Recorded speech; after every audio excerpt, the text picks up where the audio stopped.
my strength, this path I'll take. In you, oh Lord, my hope is found. In you I'm set on solid ground. 'Cause you, my God, my foundation. 'Cause you, my God, my strength. Winds and rains and floods overwhelm me, but I endure, for your grace is abounding. With you in me I'll remain standing. With you in me I'll remain praising. With you in me I am built strong.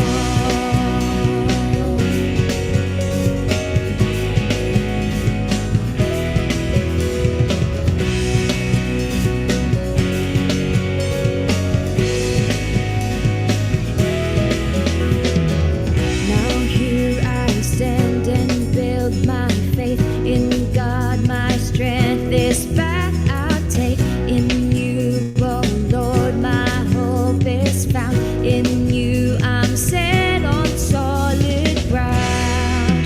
'Cause you, my God, my foundation. 'Cause you, my God, my strength. Winds and rains and floods overwhelm me, but I endure, for your grace is abounding. With you in me I'll remain standing. With you in me I'll remain praising. With you in me I am built strong.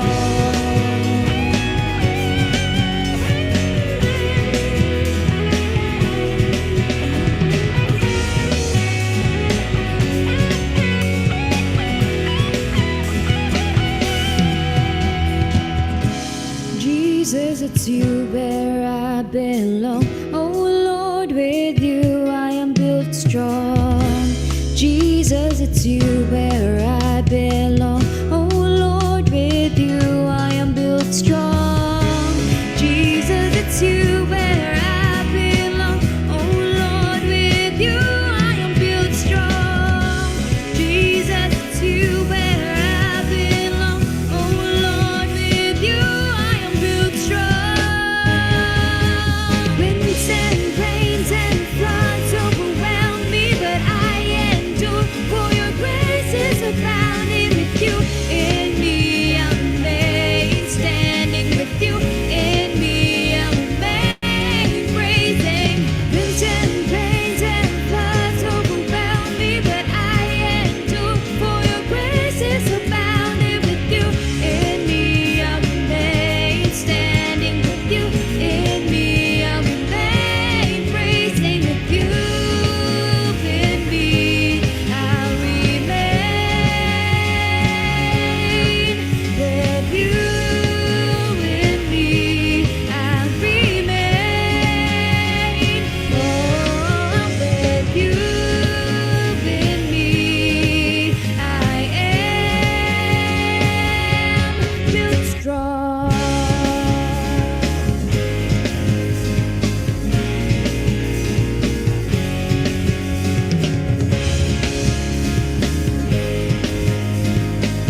always give our every need.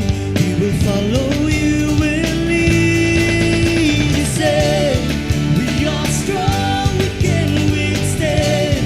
We are steadfast. You say we are set on solid ground. We're built to last. We'll hold on, Lord, to you. We'll stay on course, we'll stay true. We will stand our ground. For in you we have been found. You say we are strong, we can withstand. We are steadfast. You say we are set on solid ground. We're built to last. We are strong, we can withstand. We are steadfast. You say we are set on solid ground. We're built to last.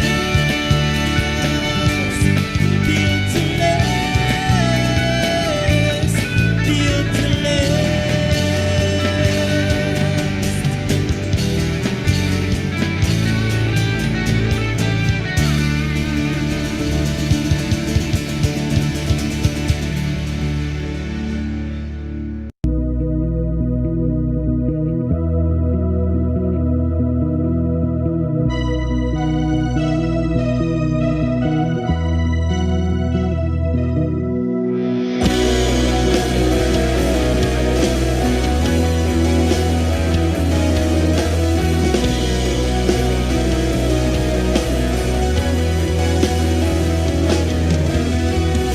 In darkness you are light, the victor in the fight. Shout to the heavens that everything you are is great.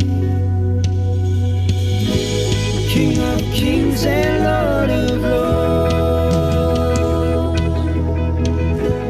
through your mercy we are saved. With your grace and love we rise above, we rise above. From sinfulness, unworthiness, we rise above. With your grace and love we rise above, we rise above. From sinfulness, unworthiness, we rise above.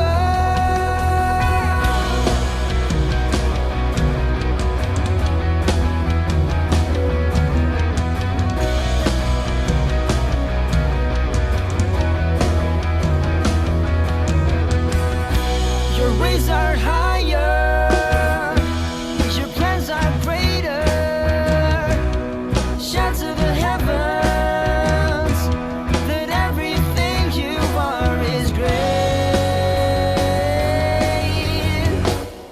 King of kings and Lord of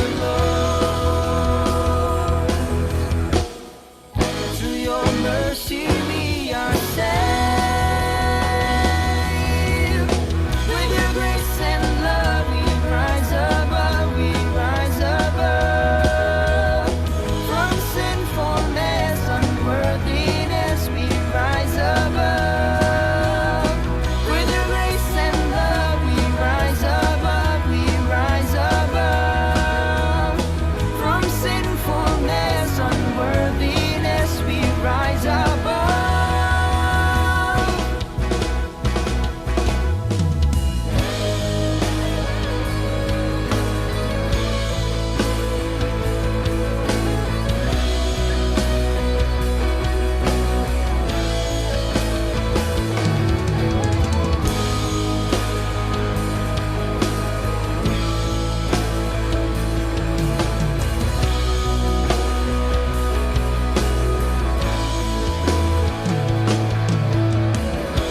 Sin and death you have defeated. Through your cross redemption gained. Sin and death you have defeated. your cross redemption gain. Sin and death you have defeated. Through your cross redemption gain. Sin and death you have defeated. Through your cross redemption gain. Jesus, forever you will reign. With your grace and love we rise above, we rise above. From sinfulness, unworthiness, we rise above. With your grace and love we rise above, we rise above. From sinfulness, unworthiness, we rise above. With your grace and love we rise above, we rise above. From sinfulness, unworthiness, we rise above. With your grace and love we rise above, we rise above. From sinfulness, unworthiness, we rise above.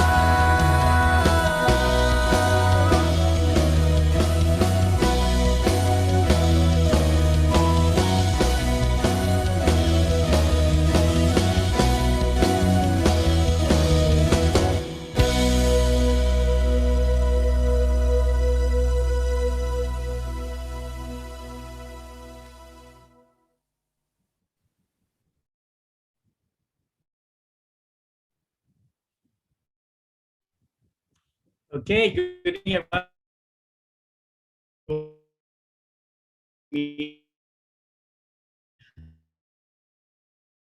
Here at a little bit choppy, but it's good to see you. It's good to be back here for the past more than a year that we've been coming together every Wednesday for 2 hours, and it's really, really great to have the whole community come together and be with one another at least once a week, listening to our servant general. But of course, we have all these other activities and conferences that you get to join as well.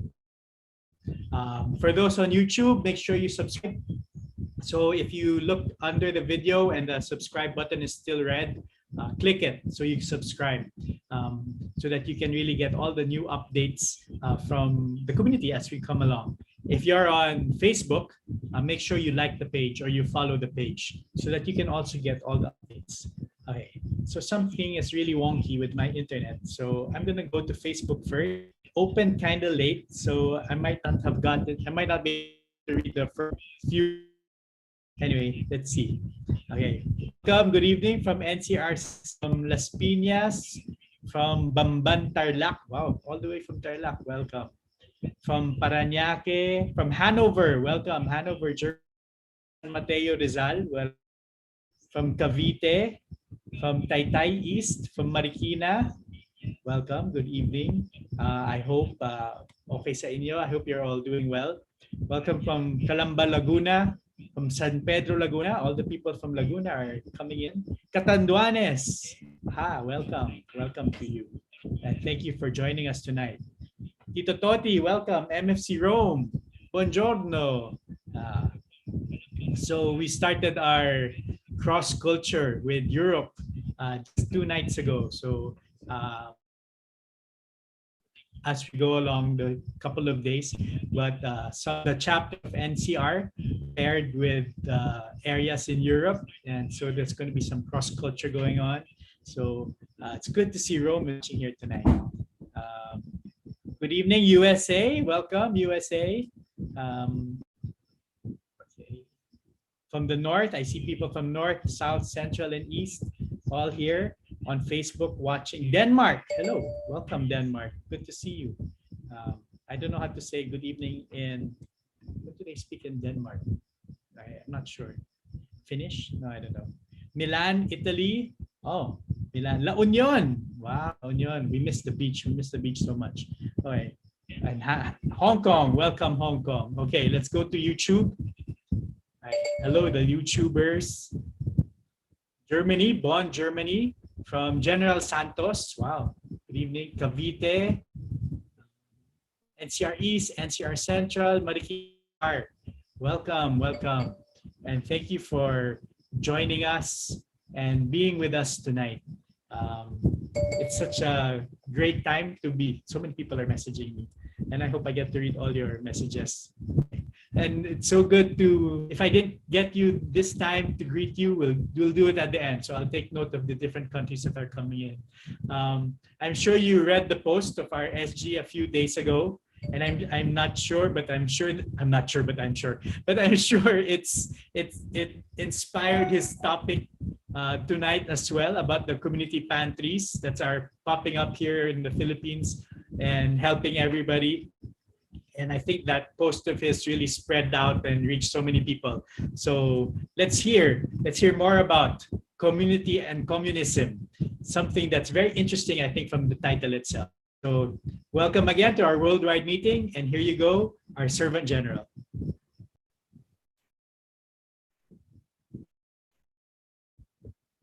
Frank Padilla. Oh, she stopped. Are you there? They know if get in. Yeah, you're on now. Well, we have no We video. can hear you. Oh, you can hear. you. Okay. Yeah, Let I us- can hear you. Let us in. You're going to do it with no video? The host is not letting What's us going in. on? Okay, What do you mean? Oh, can Okay, the host we're allow good. him to video? very good. Okay. Good day, everyone. Good to be with you once again. And well, you know, we still do face the challenges of this pandemic, but as you know, the life and mission of our community moves forward, and the Lord shows us a number of new things. So there's always a silver lining in a dark cloud. And again, as Javi mentioned earlier, we'll speak about something that has been happening here in the Philippines as far as trying to address some of the negative effects of this pandemic. And it has to do with our being a Christian community and our being Christians that care for the least of our brethren. India is in the news because of COVID, so they have a dire situation there. And so we please pray for India, especially for our brothers and sisters, and have them in your special intentions. And in our short opening prayer, I'd like to also lift them up. Name of the Father, and of the Son, and the Holy Spirit. Amen. Thank you, dear Lord, once again for bringing us together for this time, for this podcast. Thank you, Lord, that you are there. This pandemic has affected us in different ways, but we know you are there. If we didn't trust in you, have faith in you, things would be so much worse. So we praise and thank you, and we say a special prayer now for our brothers and sisters in India and for the whole country, that they're having a very challenging time with regard to this pandemic. May you take care of our brothers and sisters there, keep them safe, and continue to allow them to move ahead with the life and mission of our community in spite of all of these challenges. All this we pray through Christ our Lord. Amen. In the name of the Father, Son, Holy Spirit. Amen. So, having mentioned what is happening here in Metro Manila and other parts of the country is what is called a community pantry. So in here in the Philippines, there are a lot of poor people, and because of the lockdown, the pandemic, people have lost their jobs. So it's a very, very difficult situation, and there are those who go hungry, so much in need. We try to do as a community whatever we can. But lately, just in the last week or so, what has come to the fore is a community pantry. That's when you have a particular area, you know, and some people, they give goods, food rice, vegetables, whatever. People donate, and then those who are in need are free to come and take what they need. So this started in a particular place in Manila, and then it quickly caught on. It caught fire. And today, in just a very short period of time, there are many such community pantries, and I believe many more will come up. And we have also tried to do our share. I know we have brethren who just on their own, just outside their home, they have a little table there, and they put some food stuff and ask for contributions for others, and then neighbors or whoever else are free to come and take what they need. And when you see also the crowds that have come, and at times long lines, well, there's a real need. There's such a great need, and it's good that people can come together and contribute whatever they have excess, or hopefully not even excess, but out of their own need, and share with others. In our own parish, we also started just this Monday through the initiative of one of our MFC sisters who is in charge of the BEC. And Monday, the parish was able to serve over 500 people. It was a long, long line. And of course, there were some who were inside the church, and the church was a lot of people there. I would say that given the social distancing that we're all supposed to observe, it was in effect full. But there outside there was a long, long line. And today, we had Monday, then we had Wednesday. It's not every day. Parish is still trying to assess what is the best way to do this. And today, we passed by, my wife and I, because the sister of my wife died. She had a long and lingering sickness. So we went there, and before 5 a.m., and it was still quite dark, there was already a long line. So people truly are in need. One thing, maybe a footnote that I noticed last Monday, so there was a long line outside, but there were also a number of the parishioners who were inside the church. So they attended the mass before we opened up the community pantry. Well, one thing I noticed, many with our brethren in the community, especially among the poor, and I can see they are Catholics, but they weren't quite attuned to going through the mass, the postures, and when to stand, when to kneel, when it's already for Holy Communion. And I thought, well, this really is a situation that we've been talking of. Like the Philippines is a Catholic country, and people admire and are inspired whenever they see the churches that are full. But what you see is just a percentage of all Catholics who ought to be there.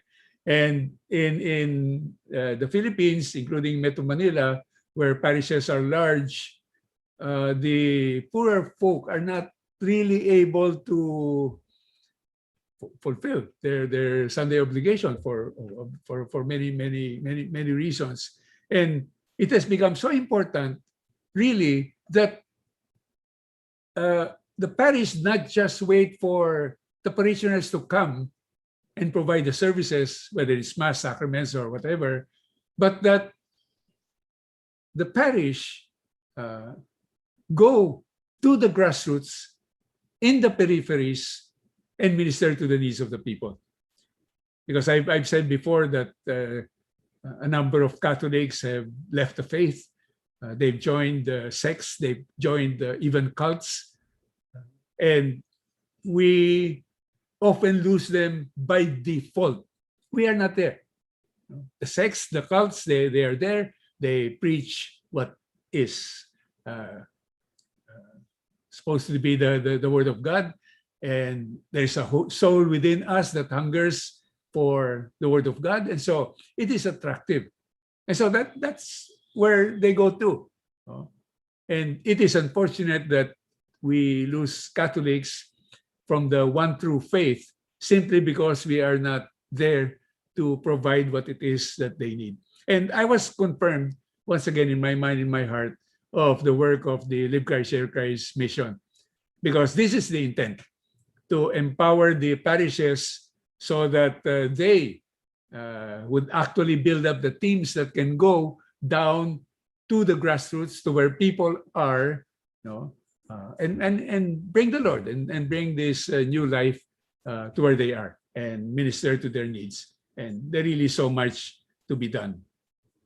So we have had these community pantries. Now the bad news is there are some in government and even the military that have red tagged them, meaning to say, saying they're communist.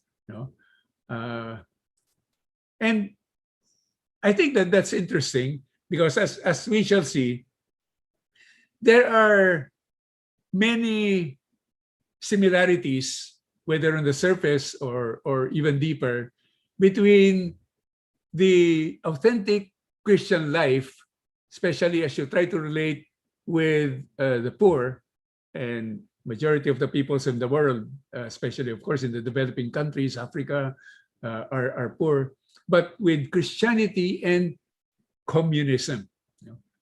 And basically being for, by, and of the people. Now, if that passage is familiar to you, it's because we use it in LCSC.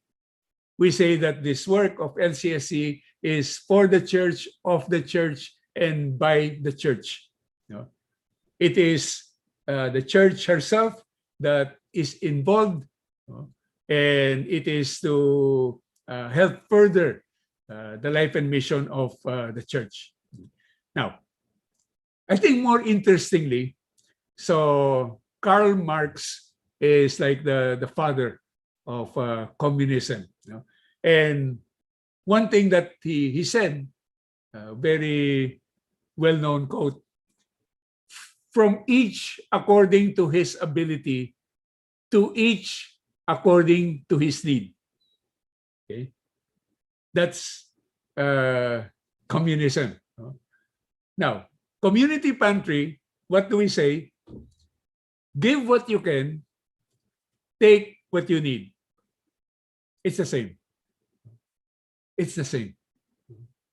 The principle of really looking to the people and trying to attend to their needs is a good thing, obviously, very worthwhile thing. And communism mouths this, and Christianity also mouths this very same thing. But well, we'll see. We want to take a look at why there is a great difference in all of this.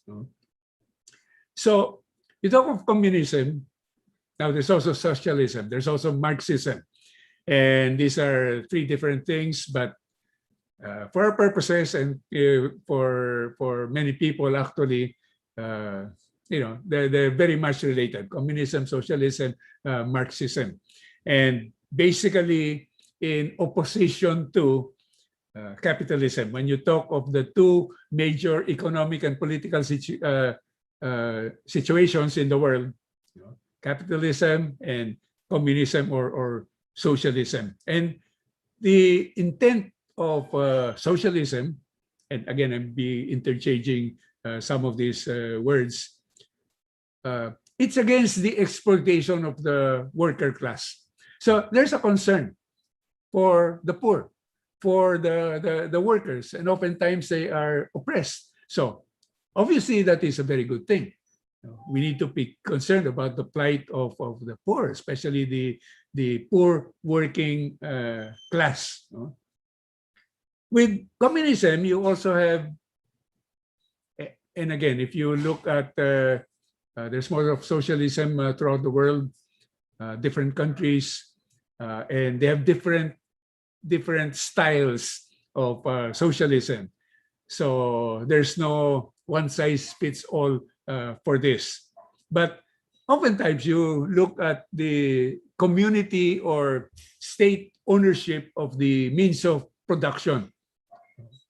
So capitalism is more of, okay, you do your thing, and if you're good at what you're doing, you can grow rich. But oftentimes it also leads to exploitation of those who cannot be as skilled, those people. So there's concern for the larger numbers of people, the working class. So the state assumes ownership of production, and it, in a way, it's like, you have sometimes these small Christian communities, or maybe not even Christian, like let's say the Mennonites, where they have a small physical community, it's a farming community, and they try to provide whatever it is that they need themselves, and they maintain their traditions. And Christian communities, there have been also some of those where they come together and they see, okay, what's in the world, it's not really so good, and we don't want to live that kind of life, so let's come together and live by ourselves and then feed ourselves, and that kind of thing. So there seems to be some good in that, but if you're not talking just of small pockets, it is not efficient. The world cannot be, even if it was all Christian, can it be divided into these different Christian communes, and each one doing their own thing, producing their own goods. At some point, you produce something and you're good at a particular product, that the land is suited for it, and you produce more than you need, and you're able to sell that to others, and they produce goods that you don't need to produce because you can buy for them, and the economic system develops from that. And of course, it can get very, very complex. Another thing about communism is normally, but we will see the exceptions as well, there is no private property, or there's very restricted private property. And there are many who don't think that's a good idea, but there are elements of Christian thought there. Because for the Christian, God owns everything, and you are just a steward. And of course, in capitalism, that goes overboard. No, I own this. I'm going to do whatever I want with this. And there's no thought about God providing for the needs of everyone else. But there is something there that basically can be quite good. But again, it's not practical. And ownership of private property that gives incentive to people, and they want to own the land where their home that they own will be situated, and that kind of thing. The other aspect of communism, the intent is to eliminate social classes, because there's that disparity of the very rich and the very poor. The great majority are the very poor, so that's not a good thing. And in China once, they were all going around in what they called Mao suits. So they all look alike in that Mao Zedong suit. And when you talk about eliminating social classes and you're looking at the abuse that often is there, okay, again, that seems good. But it just is not realistic. And in all of this, always subject to abuse. Again, we will see. Now, there are no pure, when we talk of capitalism, communism, there aren't really what you might call pure economic or political systems. Usually, it's a combination And you will see from country to country, whether they say they're democratic capitalist country or the socialist country, there are many different elements of this. So the primary example of a communist country, as everyone would know, is China.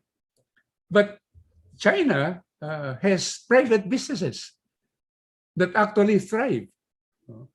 So they are into capitalism. It's not the old idea of the state just controlling all the means of production and everyone else is just working class and the state will provide for whatever it is that their needs. But they see that there is a need for incentive to bring out the particular skills of people as well. So they have private businesses. They even have a number of billionaires.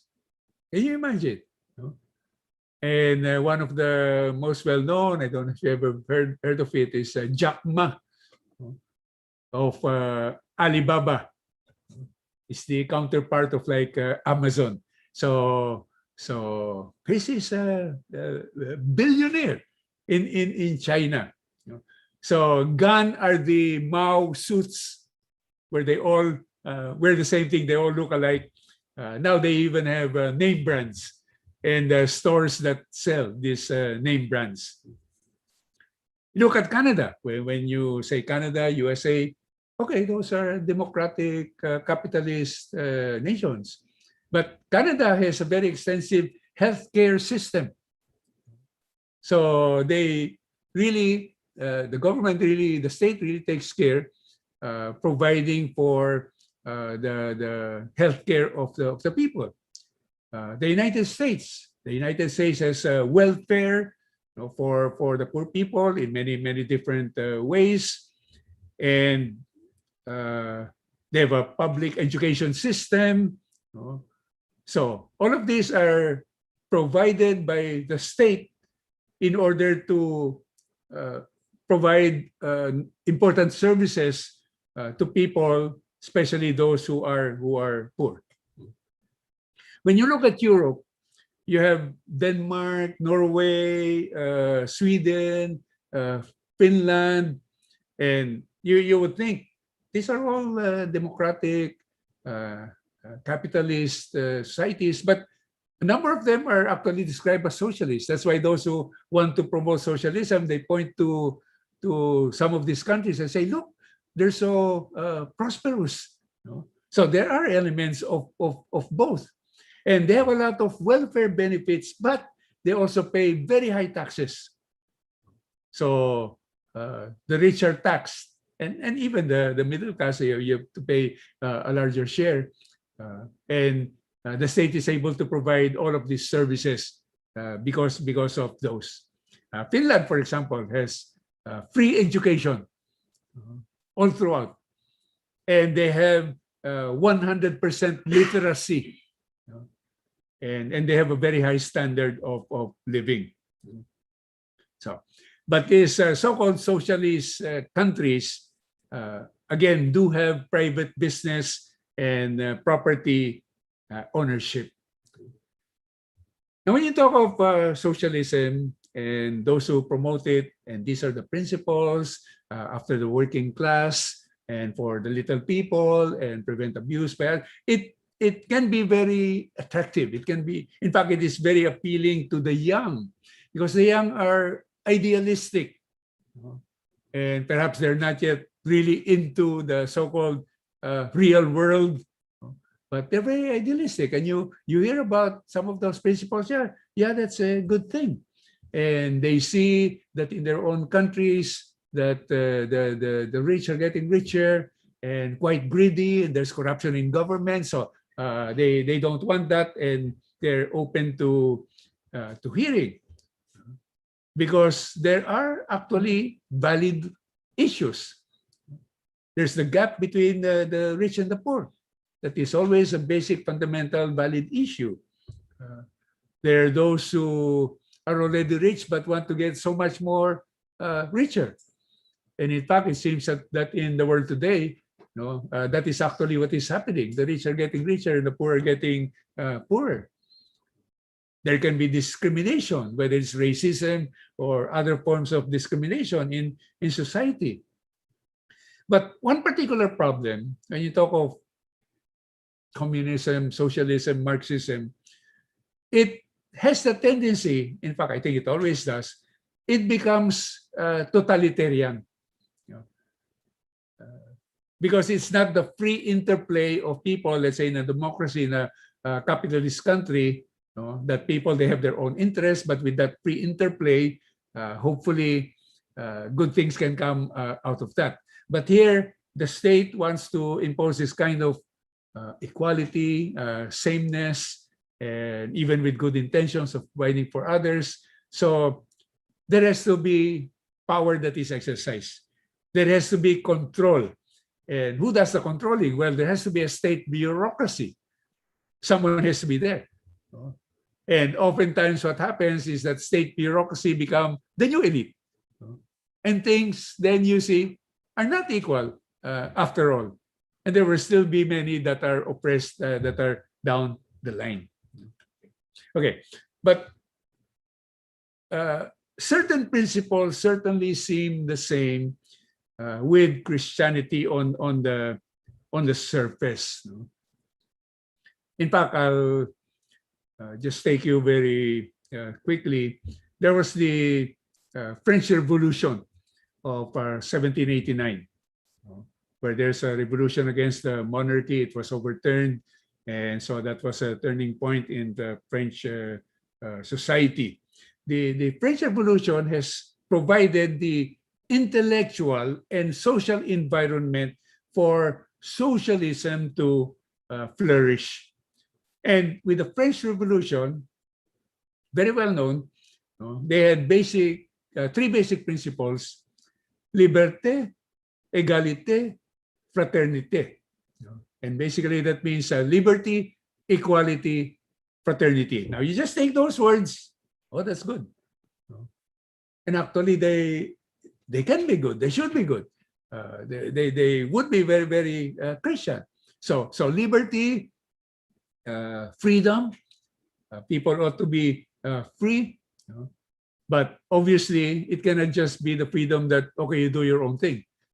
I want to go into your home and take whatever I want. No, that you shouldn't have the freedom to do that.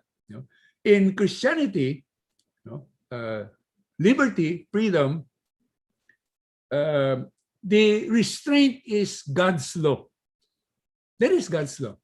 Thou shalt not steal. Thou shalt not kill.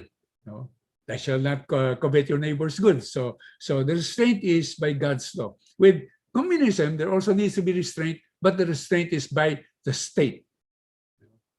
And communism, of course, godless society. Socialism, they might have room for God. Those are godless, those who are not.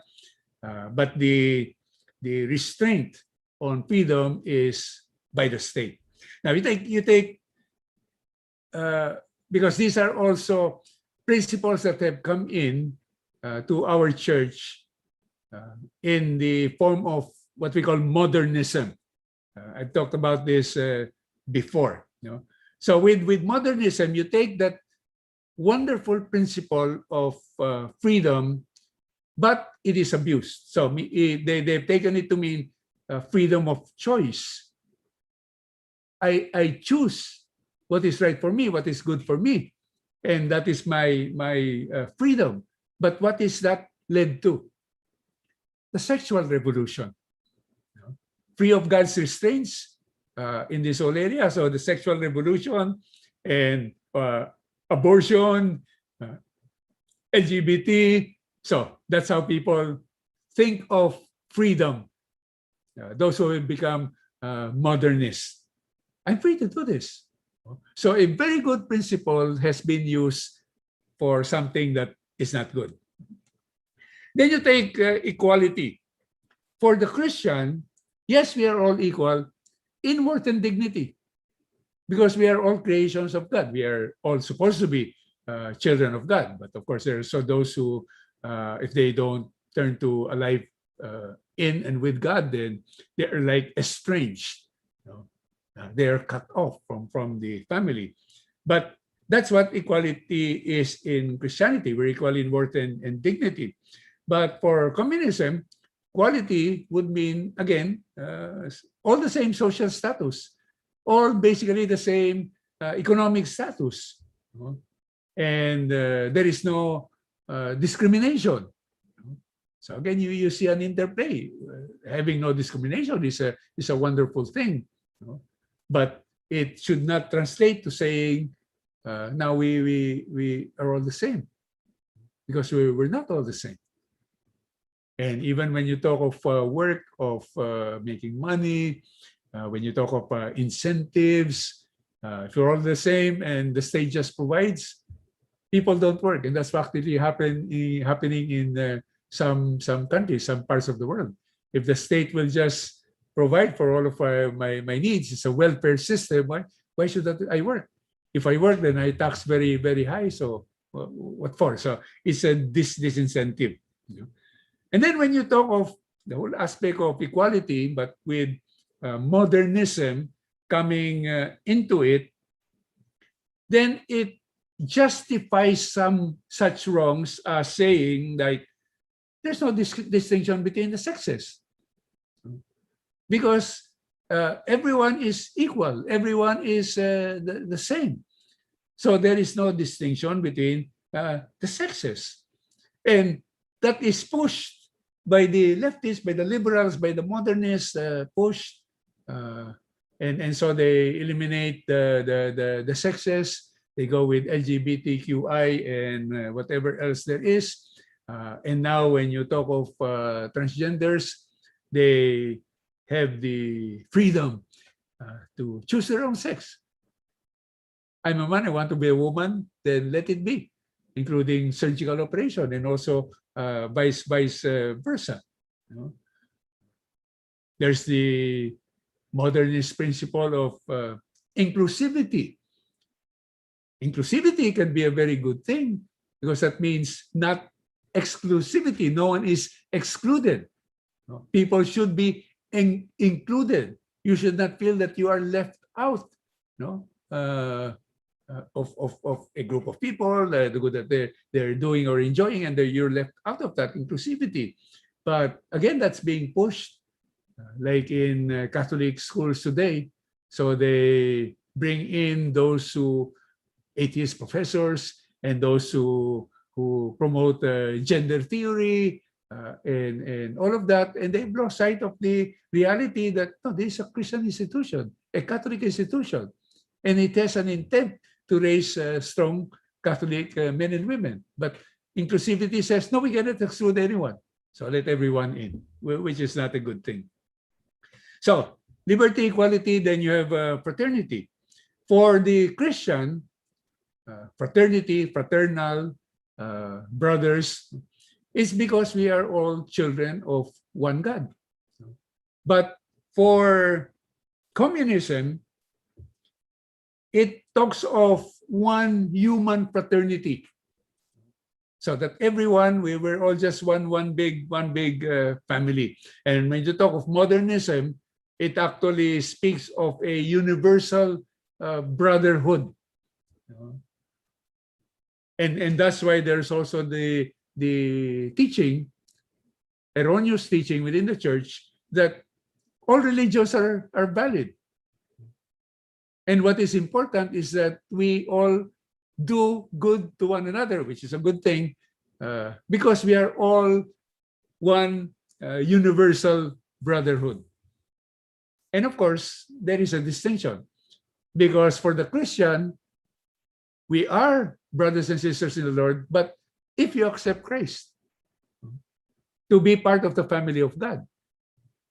But if you don't accept Christ and just say, we're all related, well, we are all related through Adam and Eve, or after the flood, through Noah. But that is a very different thing. In fact, when you talk of the universal brotherhood, that is a free Masonic concept. It is an important key principle of Freemasonry, such international brotherhood. That's why for Freemasons, you need to believe actually in some divinity, in some supreme being. And for them, it is the great architect of the universe. So that can be anyone. That's why whatever your religion, and in their largest, they would have the Bible, they would have the Quran, they would have the, I suppose, the Hindu scriptures.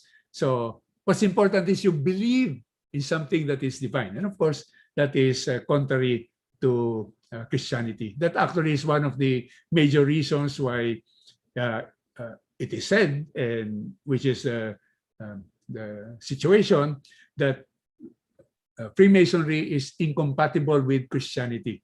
Because Christianity, obviously, the one true God, Trinity, Father, Son, Holy Spirit. But in Freemasonry, believe in whom you want. So that obviously is against Christianity. These three principles of liberty, equality, fraternity, again, so you see that on the surface, even just the words themselves are good, but it depends how you understand it, how you apply it, how you use it. Pope Francis, in his writing Fratelli Tutti, has embraced these three principles, which again is a good thing. But what is crucial is, again, how you interpret and how you apply, that it doesn't become secular or modernist. So we can see that there is much in common between Christianity and socialism, communism, but can be very much abused when it's been misunderstood or used by people, manipulated by people for their own ends, which is not really for the interest. Obviously, for communism, God would not be there, but even for the good of the people, at times, that is not there. So, what are the basic issues of concern for Christians? Well, poverty is a very basic concern. And for the communists, the way to do that, you tax the rich, you give handouts to the poor. And with modernists today, there's talk of an international wage, that states, nations should somehow find a way to provide this basic wage to anyone and to everyone, including those who do not want to work.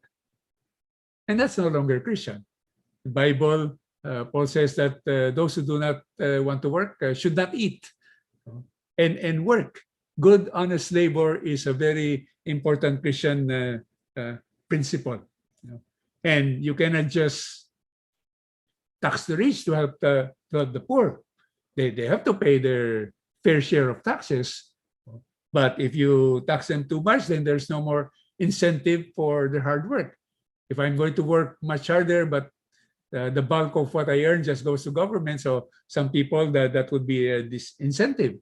And if it affects the economy in the desire of people to work even more to improve their personal financial circumstances, then that also will be ultimately bad for the poor, for those who are really in need. So poverty.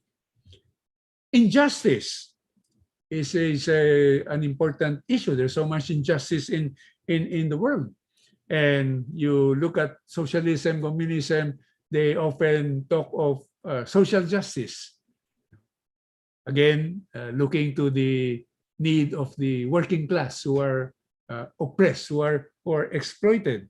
But oftentimes the way that they want to do it is to tear down the institutions, because the institutions of oppression, it might be the educational system, it might be the healthcare system, certainly the economic system, and then it might even be the spiritual, the religious institutions, that they would say they help sustain what is going on that is not in the interest of those who are poor. And then that's why you also have for example, talking of social justice, immigration should be unrestricted. If people want to come in for whatever reason, then they should not be prevented. And that would not work. Countries should be open to immigration, and they should always be open to helping those who are true refugees. But it has to be legal, not illegal, not just open borders. Borders are not bad. In many homes, they have their walls, they have their gates. The Vatican has its high walls, and these are just practical for privacy, for security. So there are those things. What else? One other issue would be the environment. And people are concerned about the environment. They always talk about climate change. Used to be called global warming. Now they say climate change because the world was not, the climate was not warming. In some places it was getting colder. So better call it climate change. That way, if it gets hot, it gets cold, we're safe because climate is changing. So for the socialists, their proposal is, in the US, it's called the Green New Deal. So get rid of fossil fuels, coal-fired plants, and look to wind power or water power, clean energy. But they also say that people should eat less meat, because if you eat meat, then you have to have a lot of cows, and they say that the fart of the cow is what contributes to the carbon dioxide levels that are in the world, that are around, and it does not. So it can really get ridiculous because it's not based on science. It might seem good. Let's cut down on pollution. Let's take care of the environment. All of these things are good things, but how you to go about it, that's another matter. So a question that is important to ask is, how do we address the valid concerns that are there, especially for us as Christians, whether it's poverty, injustice, or the environment, but maintaining Christian values? And that will always be the challenge. However people look on these things, economic activity will always be important. It's actually what you would say moves the world. People work, and by working they produce, whether it's from the soil, agriculture, or industrial production, all the things that we have in your home, in the schools, are produced. So the economy moves society and the world, and that's the way it has always been. From the time of Genesis, Adam and Eve had Cain and Abel, and Cain was a herder of flocks, while Abel was a tiller of the ground. So obviously it started as an agricultural society. So that's what they were doing. And then from agricultural, at some point it moved on to industrial. So the production of machinery, and then learning about mass production when you had bigger markets that could be tapped. So from agricultural to industrial, and what we are today is what you might call technological. So you see all the gadgets, the computers, the Wi-Fi, to which this podcast owes our being together too. All of this has happened just in the past half century or so. So that's where we are. And in this, when you talk of economic system, again, there are two basically different, or you might even say competing systems: capitalism and communism. The first, when you talk of capitalism, many people will say it's powered by greed.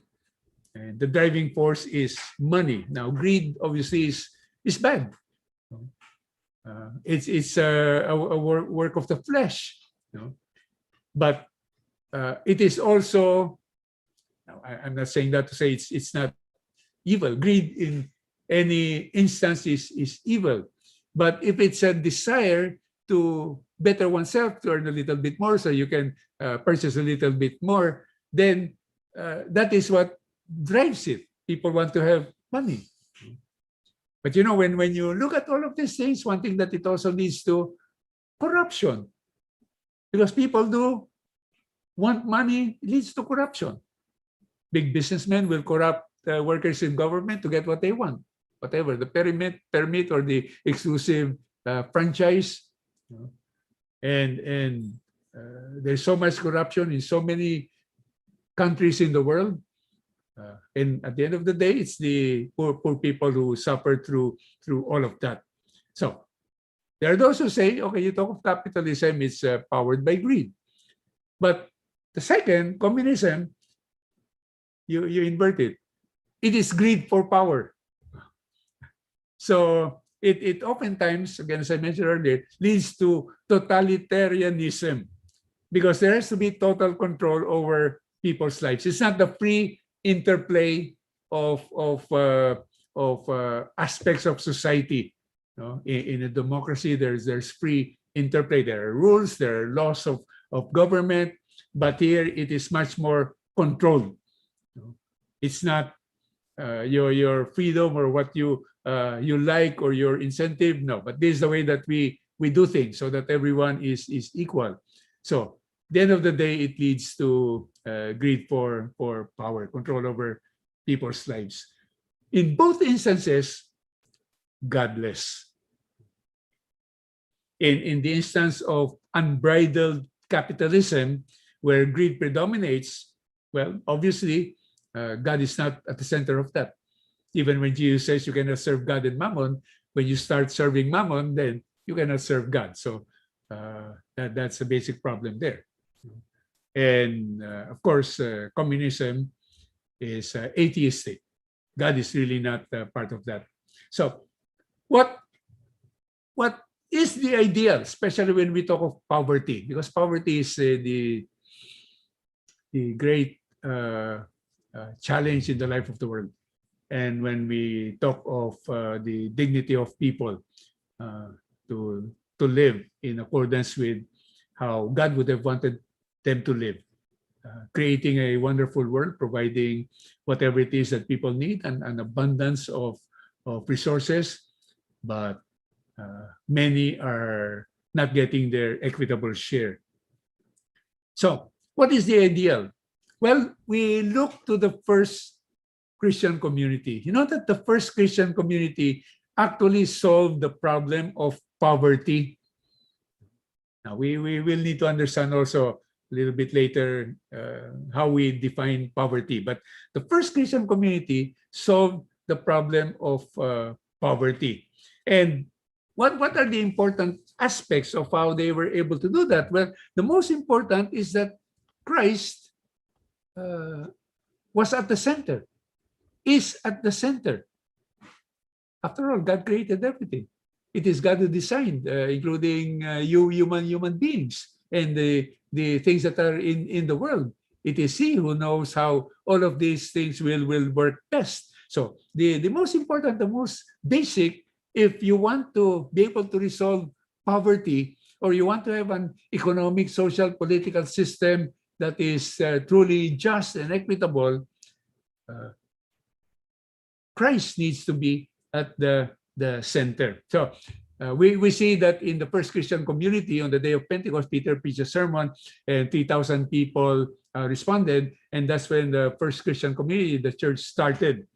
And we read in Acts 2, verse 42, they devoted themselves to the teaching of the apostles and to the communal life, to the breaking of the bread, and to the prayers.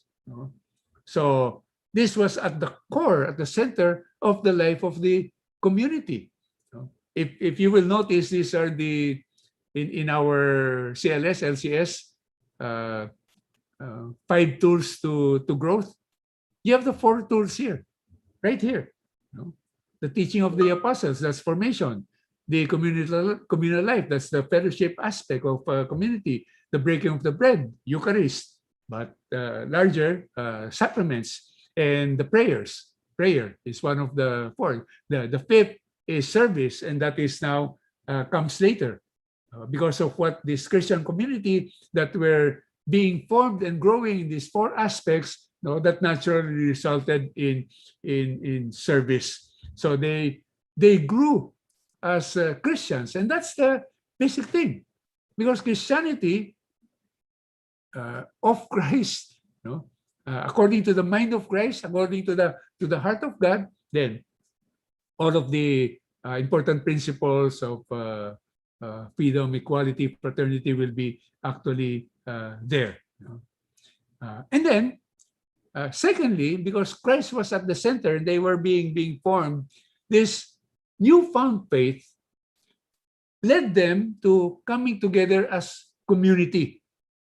Again, the church was born. Now, in community, how would you describe that community? One particular aspect, very important aspect, in Acts 2 verse 44, all who believed were together and had all things in common. Now, you see, that is what communism also says. Let's have all things in common. We're all equal. We're all the same. No social classes. So no one will be envious of anyone else. No one will be dissatisfied. But what actually happens is most, if not all of them, become dissatisfied. But all of you who believe were together and had all things in common. And what practically that concept, I'll get into that a little bit more later on, it led to sharing.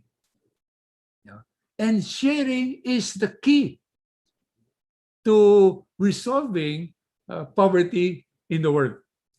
Because again, there are enough resources. It's not a question there's not enough resource. So if I take mine, then you have less. No, it's not that.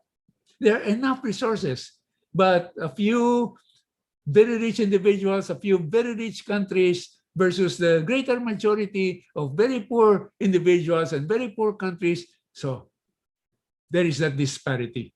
And the rich simply need to share with the poor. So this is what happened in the first Christian community. So in the next verse, verse 45, they would sell their property and possessions and divide them among all according to each one's needs. Those who had sold, when they were led to, and they were being led to because they were living their lives as Christians, would sell their property, and the proceeds of that would be distributed to people according to their need. So sharing is key. So let's take a closer look at the aspects of life in Christian community. And this is now in Acts chapter 4, verses 32 and following. First of all, they had unity of heart and mind. Acts 4 verse 32. The community of believers was of one heart and mind. It was the heart and mind of Christ. And they were being formed according to the teachings of Christ. So when they accepted this, then they were thinking alike in that sense. And they had taken on the mind and heart of Christ. So this was very crucial for the community of believers. Secondly, is stewardship. So it goes on. And no one claimed that any of his possessions was his own. So you talk of capitalism, it's private property. And actually that's a good thing. Here, there would still be private property, we'll see. But no one claimed that this was their own because they knew everything belonged to God. And they were just stewards. So stewardship is very, very important.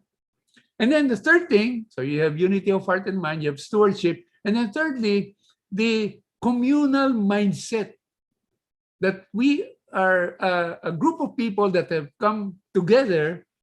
We undergo the same teachings and we have our love for the Lord, And so we're still in verse 32. They had everything in common. They were a commune. They were a community. They were in communion, so that there was unity. So disparate people who never knew each other before now have come together, and they were of one heart and one mind. They understood stewardship, and they had everything in common, especially the interests of one another. Your well-being is my interest. And of course, I know that my well-being is your interest. And that's how it worked as a Christian community. So that was a very good thing. And the result of all of that, no one was in need. In Acts 4, verse 34, there was no needy person among them. For those who owned property or houses would sell them, bring the proceeds of the sale, and put them at the feet of the apostles, and they were distributed to each according to need. There was no needy person among them. Okay, now here is the important note, because the understanding of poverty. For the world, so poverty, that's not a good thing. So we need to get people out of poverty. And that means, well, not necessarily that you are rich, millionaire, and all of that, but that you are no longer poor. So that's the concept of the world. But the Christian concept, when you talk of poverty, what is important to live a life in the dignity of being a child of God is that all your needs are met. You have food on the table. You have shelter. You have clothes that you can wear. And today, you can send your children to education. You have a little bit for entertainment or recreation. So the basic needs are met. And if your basic needs are met, you might still, by definition, especially in capitalist societies, you might still be poor. Your house is not that big, and your clothes are not designer clothes, and your car, if you have a car, and not just took public transportation, so that kind of thing. But the important thing is that no one is in need, and you can live according to the dignity of being a child of God. In fact, Jesus said at one point, actually in Matthew 26, verse 11, the poor you will always have with you. And you know what's a good thing there?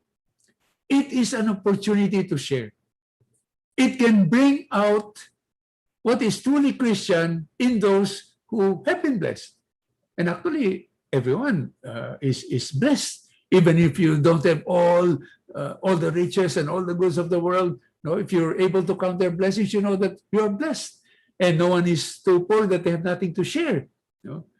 But if there are poor people around, if there are needy people around, that is a wonderful opportunity to serve and to grow even further in Christian character and values. So this is this concept of poverty is important, because again, especially some of the Western nations, maybe their intentions are good. I don't know. So they help poor countries, especially countries in Africa.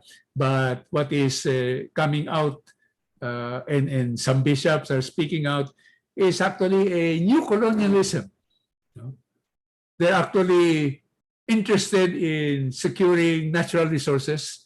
That was the purpose of colonialism before. But even now, you help out, but okay, we get the opportunity to exploit natural resources. And the really bad thing, as far as we as MFC are concerned, they package the assistance and put then there the aspects of what they call reproductive health. Meaning to say, you accept abortion, you accept LGBT. And there have been those who have said, if you don't accept, I'm sorry, we cannot help you in any way. And unfortunate, the countries who are really poor, who desperately need this. But instead of trying to help by helping them in their food production, in having clean water, in having cheap electricity, that is what the poor need. No? But no, many of them will impose from their Western standpoint with their own agenda, and then again, much worse, imposing the culture of death by way of abortion, condoms, LGBT.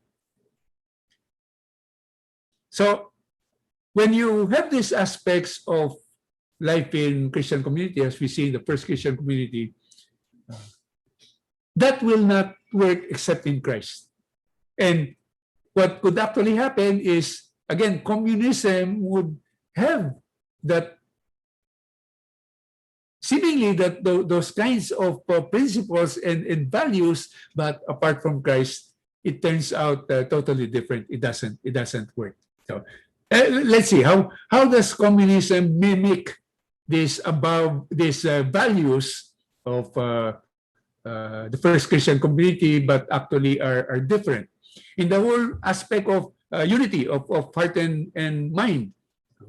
So they say, okay, we're all together, we're concerned about the poor, but that unity is not out of devotion to God or love for neighbor, because that's how it is with Christians. Because we love God, then we love our neighbor, and we know that the two greatest commandments actually go together. But for communism, unity is in subjection to the state. It is forced. It is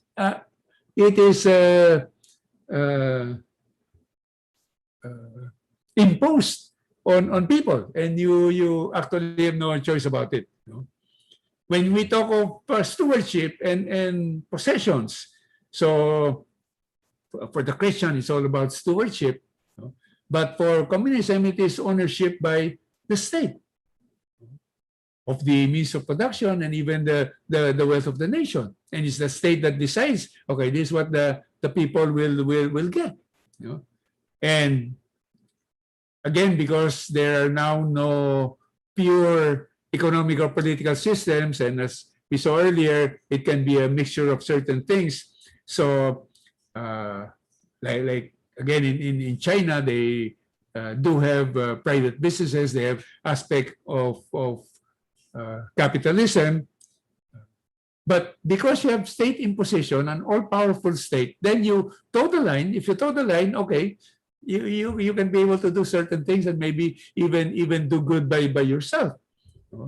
But there's always the threat that the state will step in if you're getting out of line. And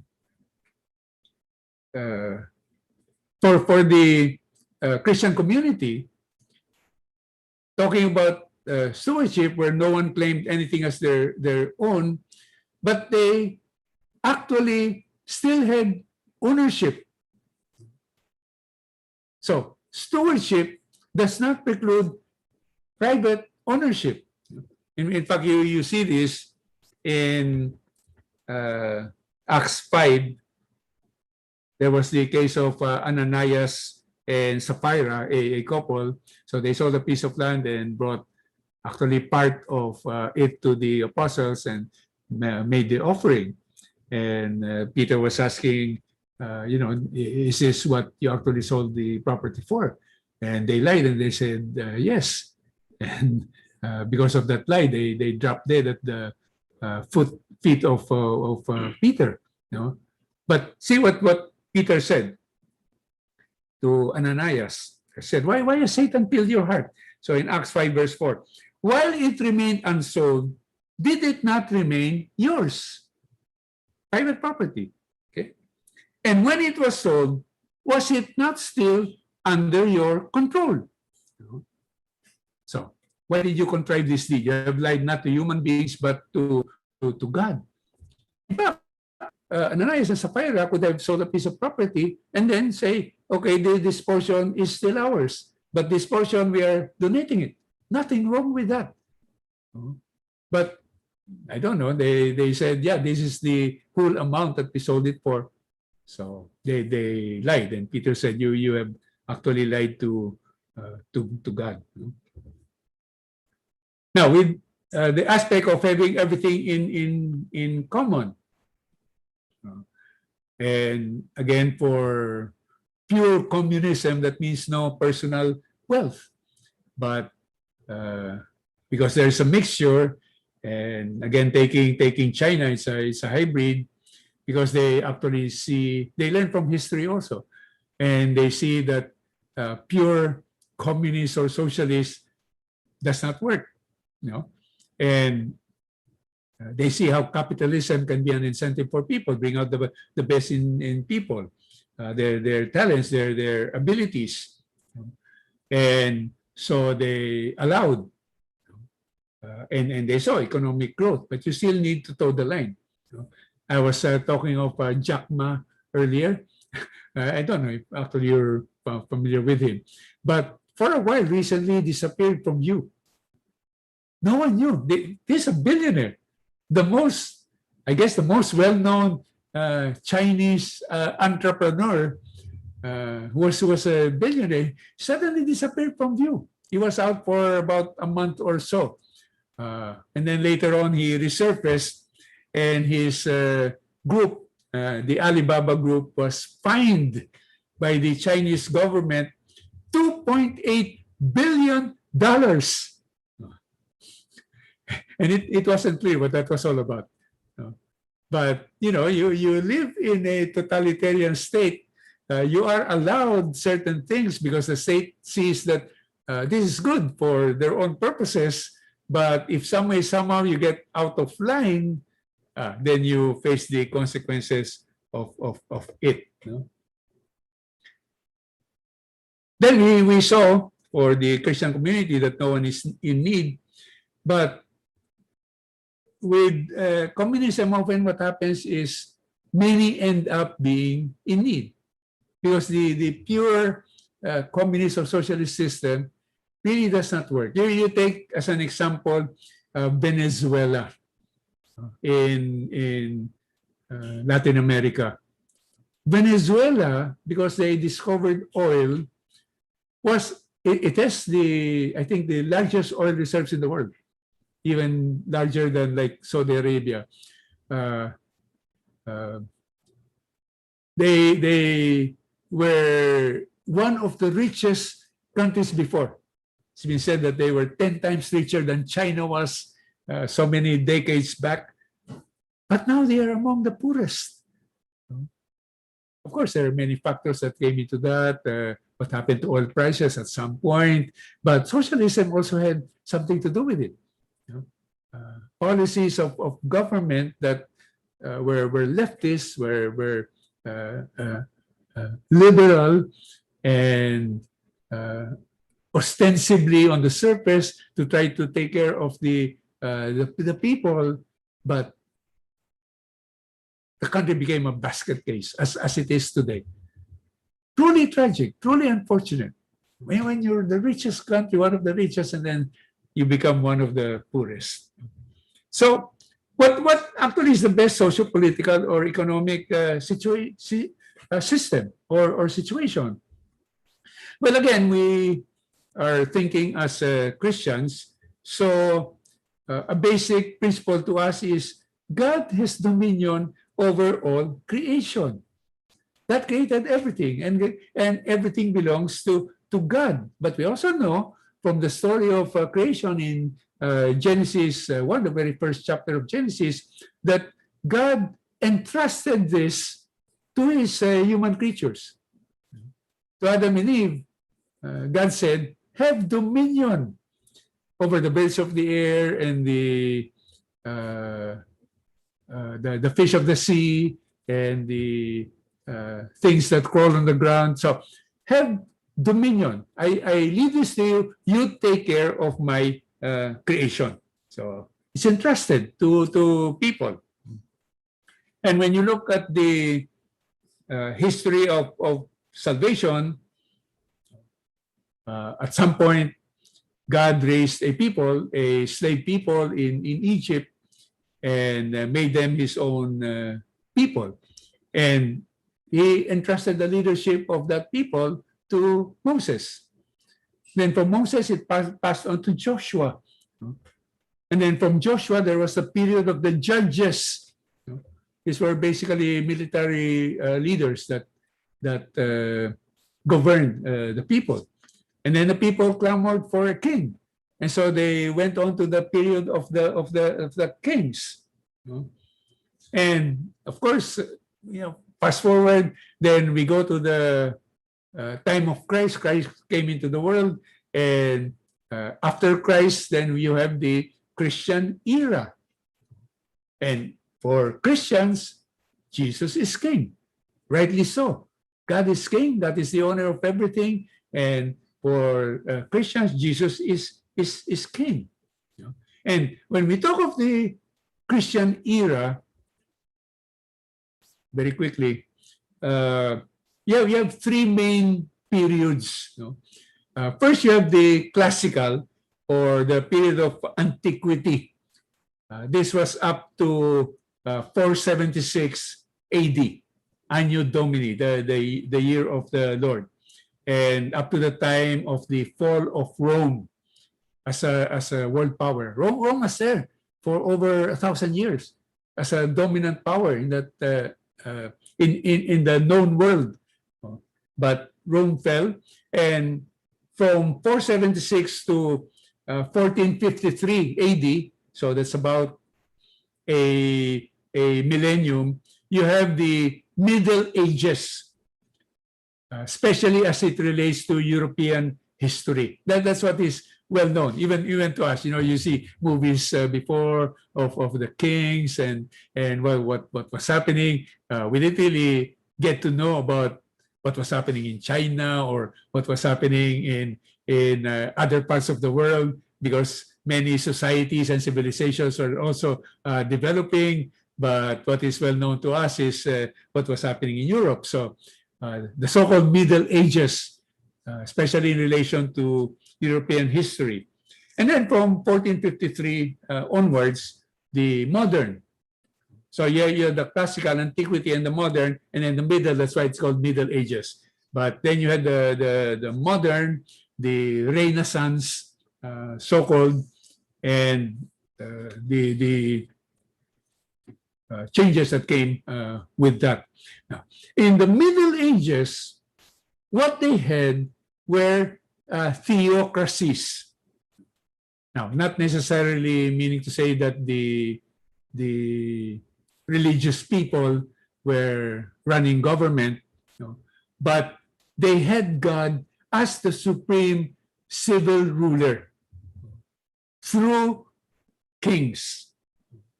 And the church, the state, all conscious of that, looking to God, being led by God, the principles of Christianity being lived out.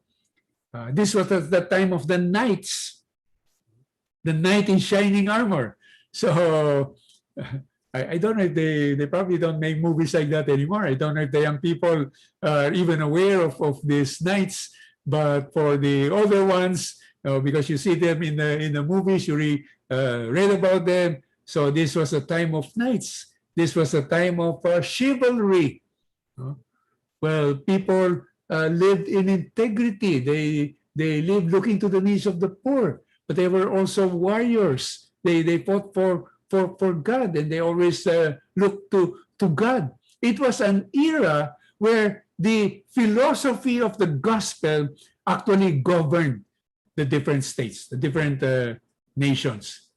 So it was Christian wisdom and Christian virtue that permeated the laws, the institutions, the customs of peoples, how all of this, how society developed. This is what you would call the Judeo-Christian heritage, which built up much of the world. And what we understand now, especially in democratic and Christian nations, which unfortunately is under assault today. But in this Middle Ages, Christianity flourished. The church and the state were working together. And you talk of civil society, again, the pervasive influence of Judeo-Christian thought, principles, and values. Now, the problem in all of this, whatever system you might have, is always man being prone to sin. Yeah. That is from the very start. From Adam and Eve who disobeyed God, from Cain who killed his brother Abel, from the evil in the whole world that necessitated the flood, so God could start all over again. You know? So even the life of the chosen people of God, Israel, especially when they moved on to the era of the kings, many of them were unfaithful. They were into idolatry. They neglected or even forgot the covenant, the law of God. So the problem is always man. You cannot have a perfect system because you will always be dependent upon human beings, sinful human beings. And in fact, even when you talk of religious leaders, we used to always look up to religious leaders. You know? But unfortunately, a number of these religious leaders today in our church have betrayed God and betrayed the people of God. And it's shocking at times. But it's a new reality that we are facing, and really, really unfortunate. But man is prone to sin. Today, the more common practice is the so-called separation of church and state. And that's right. That's how it should be. Church focus on the spiritual, state focus on the social, on the secular. But people also misunderstand this separation of church and state, because what it really means is the state should not get into religion. It should not establish a state religion. It should not get into what is spiritual. But some people say, okay, you church, you don't say anything about the state. You don't comment about corruption and all that. Now, that's where the error lies. That's not what separation of state is all about. Because the members of the church are also citizens. And they should speak out on civil matters. That's how a good functioning democracy is. They are citizens. It's to their interest, especially if there is corruption and things that are happening that are not in the interest of all. So, but anyway, for us, the critical focus is still our submission to God. And that's why communism is ruled out. Because by its very nature, by its very definition, it is atheistic. God simply is not there. So you might have, I don't know if you ever met a good communist.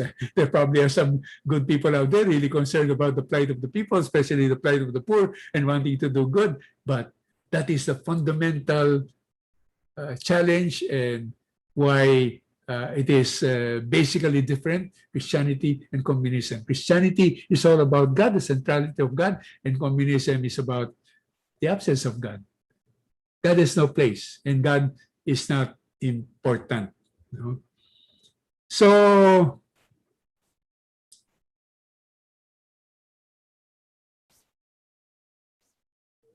what we focus on God, and what is important also for us is we look to life beyond this life. And unfortunately, this is being lost. Even within the church, some people are saying there is no hell. Or if you die and you're in sin, and they might talk about heaven, you can go to heaven, but if you cannot go to heaven, you just poof, disappear. And this is not reality. This is not Christian revelation. So for Christians, what is important is they know they're just passing through this life. It's a valley of tears, but their citizenship is in heaven. And they want to make it to the afterlife. Now, while here, as Christians, make a difference. You love God, you love your neighbor, and look especially to the needs of the poor.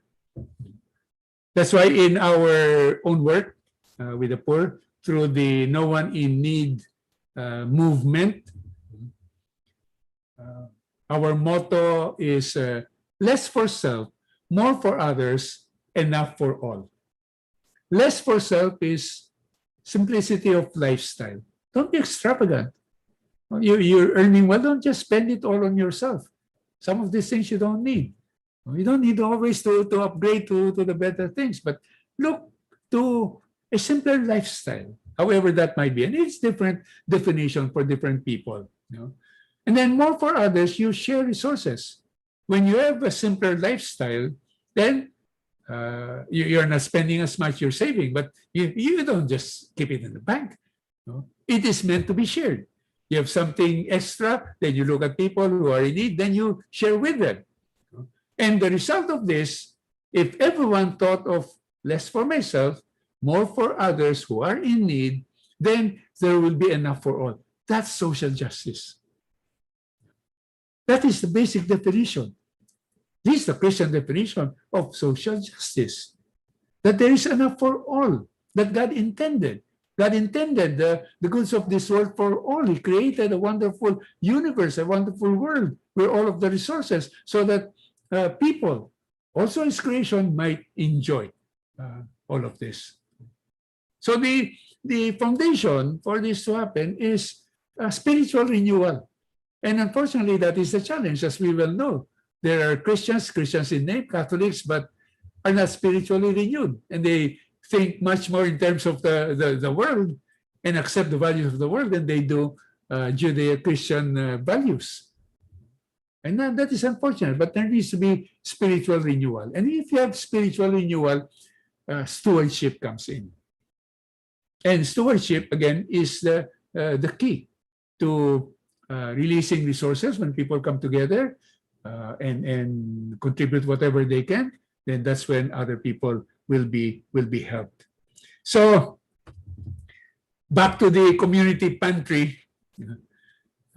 It is so much like the first Christian community at work. So donate, give whatever you can to the community pantry. And then for those in need, you take what you need. But be mindful also of others who might be in need. So you don't hoard, you don't take so much. You still be in need, but hopefully that community pantry will be there still to assist. So believers, authentic Christian believers, need to be of one heart and mind. And that heart and mind is that of Christ. You need to know Christ so that you will live Christ. And when that happens, you will not turn away from the need of your neighbor.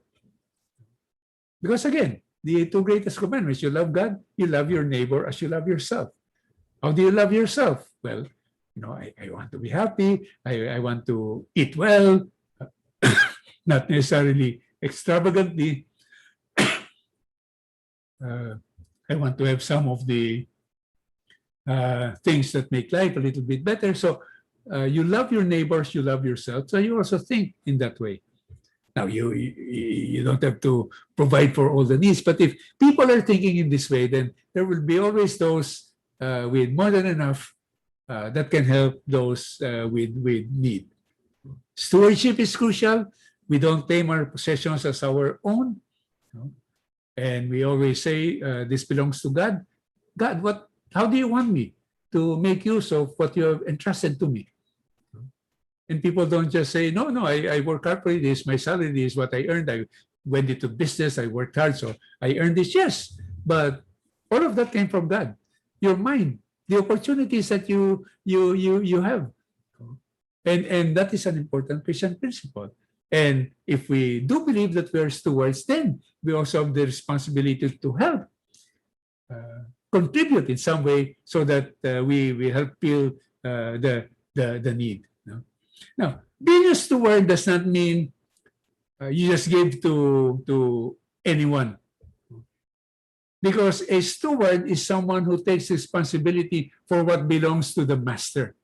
Okay, so it doesn't mean to say, okay, you're a steward and anyone and everyone who comes to you, I need this, I need money, I need this and that. So you just give.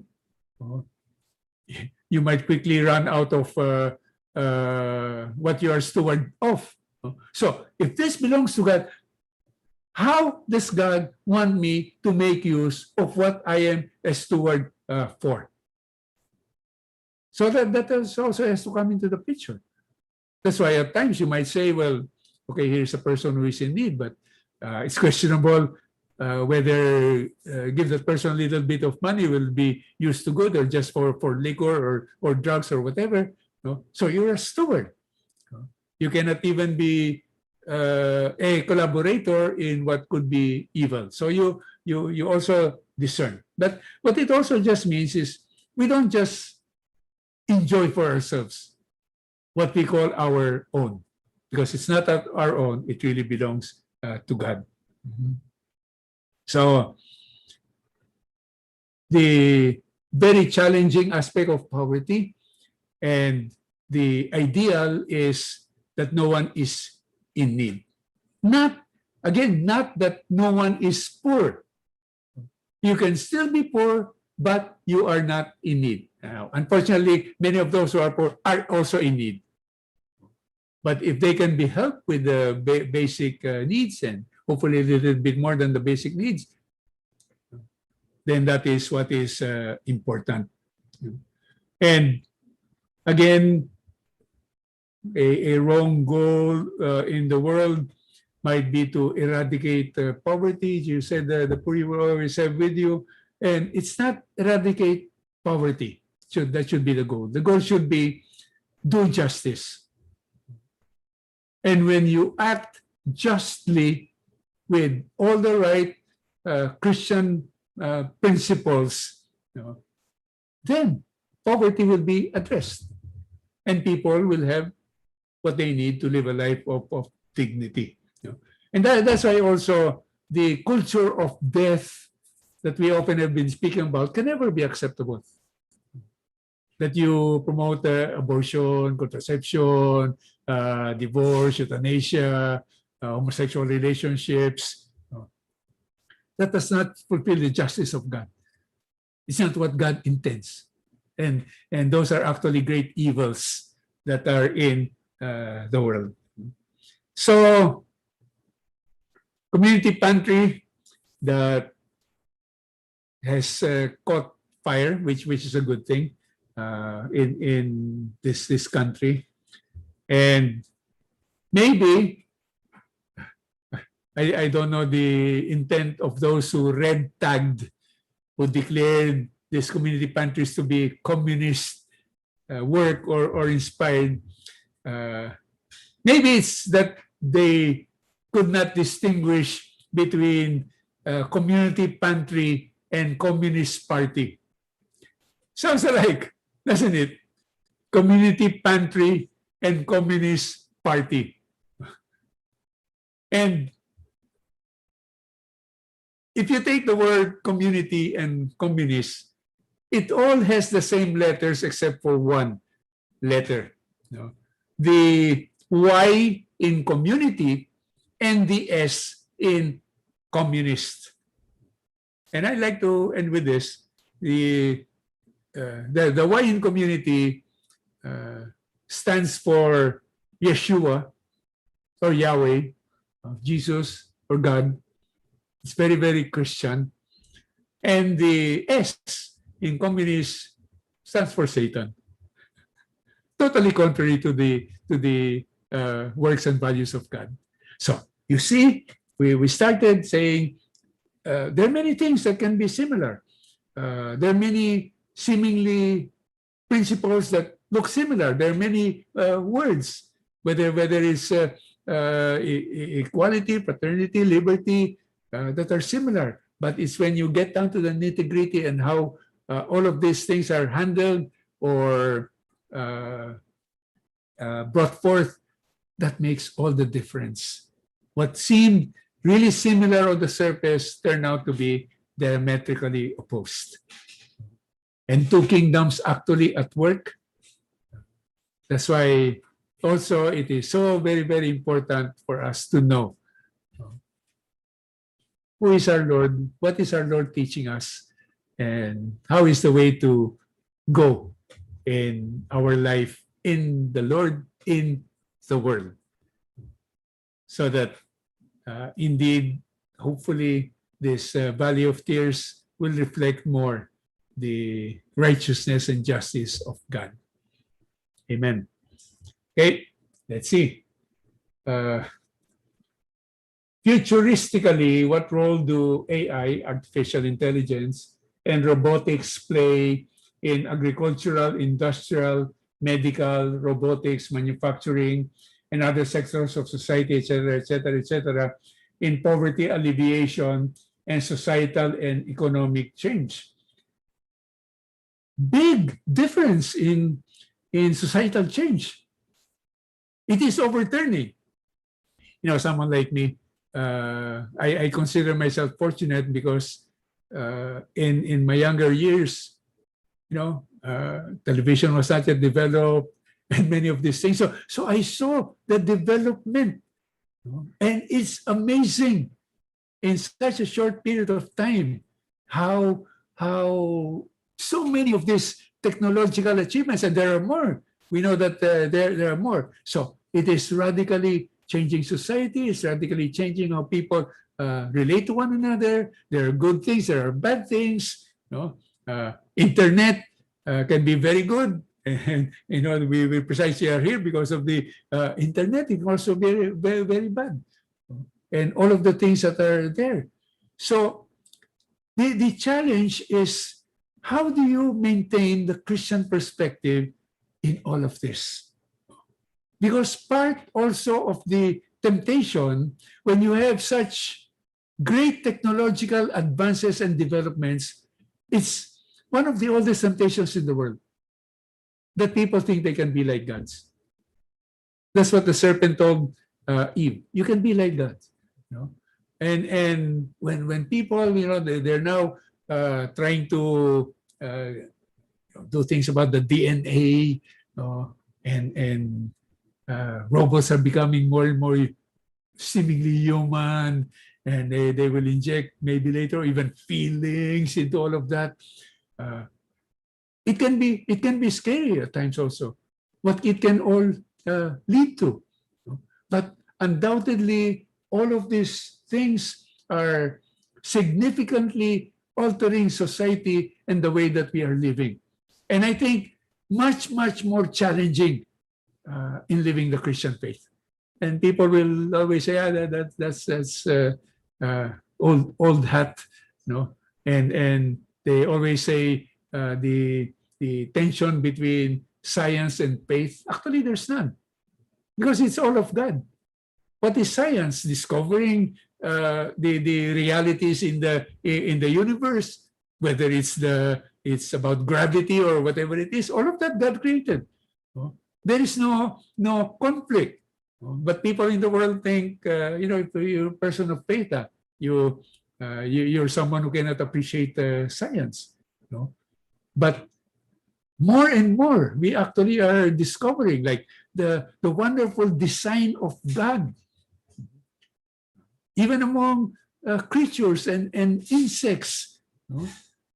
And oftentimes, when people design things like aviation, for example, you look at how birds are, you know? And that's why you see a plane that would have wings and that kind of thing.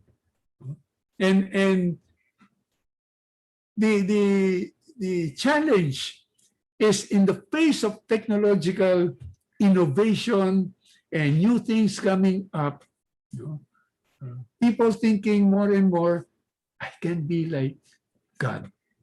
And they're also trying to change God's design. There are not two sexes, but there are 50 or 70 genders. A man can be a woman by choice, and a woman can be a man by choice. So one of these things are assaults on the design of God. Now, if you talk about poverty alleviation, yes, there can be a great deal of positive impact in that, no? And that is part of God's provision. We discover new ways of productivity, for example, with agriculture. No? So the same piece of land, but with hopefully organic fertilizer and machinery can produce 10, 20 times what others could have produced by hand, by manual labor. So there are many of these things in many of the different areas, and there will be a great impact on society. And for many of us, these things are new. So the challenge, how do you maintain the Christian perspective and faith in the face of seeming science? Because what is faith? It is belief in what is unseen. That is what faith is about. I don't see God. So people will say, why talk about faith or God? Just talk about science. It's all here. We can do it. We can develop these things. But we as Christians know that is not so. You lose God, you lose everything. What can you say about the management event that changed the world because of the COVID?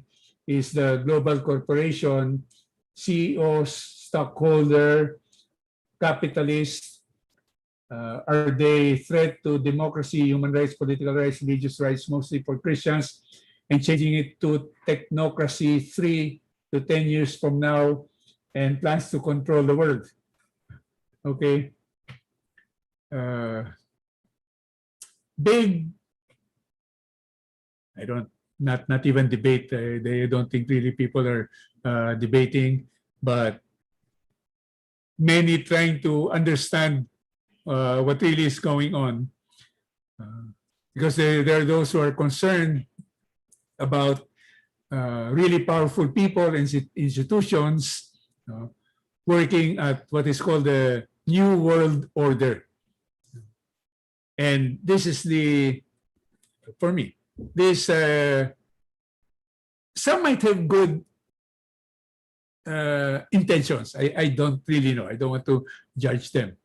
But where are they coming from? So for example, people say, population is a problem. There are too many people in the world. That should not necessarily be so from the Christian perspective, because God did tell us to be fertile and multiply, and actually birth rates are going down naturally without being forced, without being coerced. But in the world, there's abortion, there's sterilization, there's contraception. So man is going against what is the design of God. But for me, as far as I'm concerned, with technological developments, there are enough resources in the world, and more new ways, new resources are being discovered. So I don't think we will run out of those. But there are those who say, no, too much population. There are those who say it shouldn't, now it's what, 7-8 billion? It should be 500 million. So that's a drastic reduction. So how do you reduce it? Well, abortion. Well, you destroy marriage. Marriage is the foundational institution that wherein the family will grow. Children will come into the family. So you destroy that. Then you have euthanasia. Let's get rid of the old people. They're useless to society. They're just taking up resources. Then homosexuality. Because let's have all the sex that we want, but if it's man with man, woman with woman, then no baby can come out of that. So there are these things that are behind some of the things that are happening, and that is what makes it really bad and contrary to the Christian way. So there are those who are concerned. They say the so-called globalists that are actually depopulationists. They want to find out how to cut the population of the world. So they say to preserve the world, are working at a so-called New World Order. But a New World Order that is going to be totalitarian. You'll have ruled by an elite, an unelected elite, a bureaucracy, imposing what they believe to be right on the rest of the world. And that simply is not right. It violates freedom of people. It violates so many different aspects of the dignity of a human person. So there are those that are very much concerned about what is going on, and they relate COVID to this, whether it was the liberty unleashed on the world or bioweapon from China. No one believes that it came from a bat in the marketplace. And then there's a lot of debate. Science is actually not settled, but there's a lot of debate on how to handle the pandemic, because part of those that want to dominate, there has to be fear so that they can impose whatever it is, whether it's masking up or social distancing or shutting out of businesses, keeping schools closed, and many of these things. So there's a lot of debate on that. You can have your own opinion. Science is not settled, but there is a concern about all of this. What could possibly happen when such a new world order comes into play? There's talk of, for example, vaccine passports. If you are not vaccinated, then with that vaccine passport, you might not be able to even go shopping, or certainly not to travel, or whatever. And some people will think, well, that's a good thing, let everyone be vaccinated. But others will say, no. There are good reasons to not want to be vaccinated with the current vaccines that are there for COVID. And there are many other reasons as well, as far as the freedom and dignity of the individual. But many of these things can come into the fore, because there are those who are powerful and they can see an opportunity to impose, again, what is called a new world order. But when I see the people that are behind them, and you see that they are promoters of the culture of death, they never call it, of course, a culture of death. Abortion is healthcare. So they have all of these euphemisms. They play with words. Homosexuality is an alternative lifestyle. But when I see the people that are involved, I know that's going to not come out good. I had said that sometime before. The way by which we can gauge a person, what is said, an action, a group, a nation, a program, the way that we can gauge, because things can be confusing in the world today. You don't know. There are many voices on both sides, so you don't know what is the truth. The way that we can gauge is through the lens of faith, family, and life. In our own call in MSC is to defend faith, family, and life. But through the lens of faith, family, and life, that's how we gauge things. Is this person, this proposal, this program, this promotion, this group, this establishment, this nation, pro-God or anti-God, pro-family or anti-family, pro-life or anti-life, pro-religious freedom or anti-religious freedom. So, because we might be unable to really know what is the nitty-gritty, what's behind everything. We don't understand much of the things. Many things are also done in the shadows. So we look at that. What are people promoting? What have people represented in their own lives and in their own ministries? So that's how we gauge. But I do believe that we are entering into very challenging, maybe even dangerous times. And our only hope, our only trust is in God. We need to pray more, and we need to understand more the teachings of our Lord and the authentic teachings of the church I say authentic because there are now dissonant voices in the church with modernist views. So we need to know. And then we are fortunate we have a community that we can come together and support one another, and hopefully we can weather the storm some way, somehow. Is that it? Oh, there. Can you explain further the statement, religion is the opium of the masses? That's what the communists were saying before.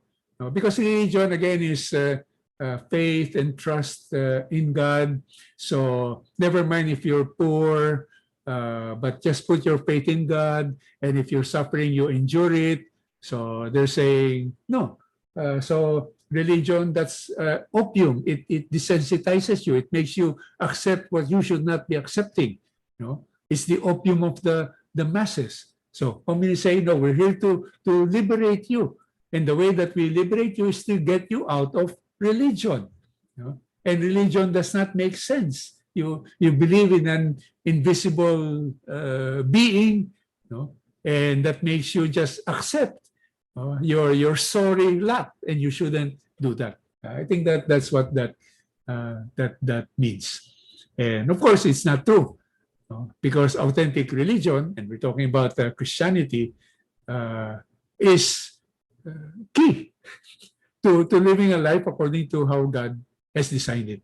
But again, we talk of communism, there's no God. So what are we talking about? What can we discuss? The very basic premise is not there. We base our lives on God, and He's central to our lives, but the communists think otherwise and differently. Isn't it that there are no perfect leaders, so we just accept whoever is there? God will fix what needs to be fixed. Yes, there are no perfect leaders. And about accepting whoever is there, yes and no. Paul said that there is no authority that is not instituted by God. And if you want to live a peaceful life, you obey the authorities. And that's why the early Christians, they were under Roman governance, and basically they tried to obey, even if they might not agree with excesses or wrong things that the Roman authorities would be doing. So that's one way. You want to live a peaceful life, you don't become an activist. The activist will be hunted down by the government and all of that. But the other is, we're talking about social justice, and so you might be called to be the one to speak out, to fight for the cause of the oppressed, and that kind of thing. So I think it would be a balance. There are those who really cannot accept certain types of government. So either they go to the hills, they go join the communist guerrillas, or put up an armed struggle, or you can speak out in whatever venues are available to you. There's still free speech. If you can still get an opinion, especially now with the internet, with social media, you can speak out, and say your piece. And this is important also for others to know, to hear, to see. So you don't just accept what is unjust. But I don't believe it is incumbent upon Christians to forcibly change a situation, that they have the option of just, okay, this situation, I'll still do good. I will still have many opportunities to love my neighbor. I can still participate in trying to build a prosperous nation, even though we're frustrated that much of the wealth of the nation are being robbed by corrupt politicians. But that would be the balance that would be there. And I think people will be led differently. There will be those who will be led to be more activists, and they are willing to risk their profession, their family, their situation, because they're fighting for a higher righteousness. But there are also those, unless situation has become really intolerant, and intolerant situation might be when when the state is already actively suppressing Christianity, persecuting. But you see that even then, in the history of the church, the Christians went to their death. They were fed to the lions. They were in prison. They were crucified, and they did not resist. It doesn't mean that that was the only thing they could do. They could have resisted. In the history of the world, there have been Catholic resistance, whether it's the Cristero War in Mexico or the War of the Vendées in France, because there was actual, really oppressive persecution and stamping down of Christianity. And it was obviously affecting, even taking the lives of good people, of innocent people. So there would have been justification to rise up in that. So we have to see what is the situation. I think a Christian desires to live in peace, knowing that he should strive just to do what is good and right and just, do whatever he can. And if there are more and more of those, then inevitably it should affect society in a good way. There's also he should know that there's an extreme that, because, okay, I don't like corruption too much, so I rise up in armed struggle, for example, and that can cause even greater pain, especially to the people who are weak, who are poorest. So that might not be the way to go. And then, as I have said, we do realize also that we are just passing through. This is a valley of tears, and that's a reality. And it's not, don't misunderstand, but it's not necessarily our purpose as Christians to change the world, to be better. I mean, we should do whatever it is that we can so that we can have a better world, but that is not the intent. It is not about this world. It is about the next. If we can do something to make it a better world now, well and good. And Christians actually are in the primary position to be able to do that because of our values. But if not, then we endure, we persevere. When we are persecuted, we embrace that cross and rejoice that we share in the oppression and persecution of Jesus himself. And then we look forward to what is our eternal reward. Should we get into community pantry when it is being tainted with political colors? We might be misunderstood. Well, we do what is right. People with bad intent will always twist things and say and do things to their interest. And if it means demeaning or maligning something that is good, they will always do that. And unfortunately, there will always be such people in the world.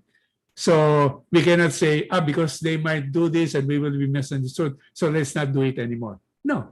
Yeah, you are aware that you can be misunderstood. There are people who are red tagging, but we know also that this is a good thing, and purity of our heart. We just want to help the poor. This is one way. So we do whatever it is that we can.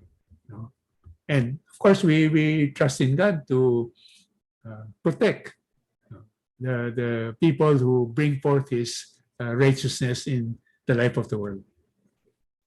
The liberation theology became very popular, especially among Catholics in most Latin American countries in the 60s and 70s. What is your view on this?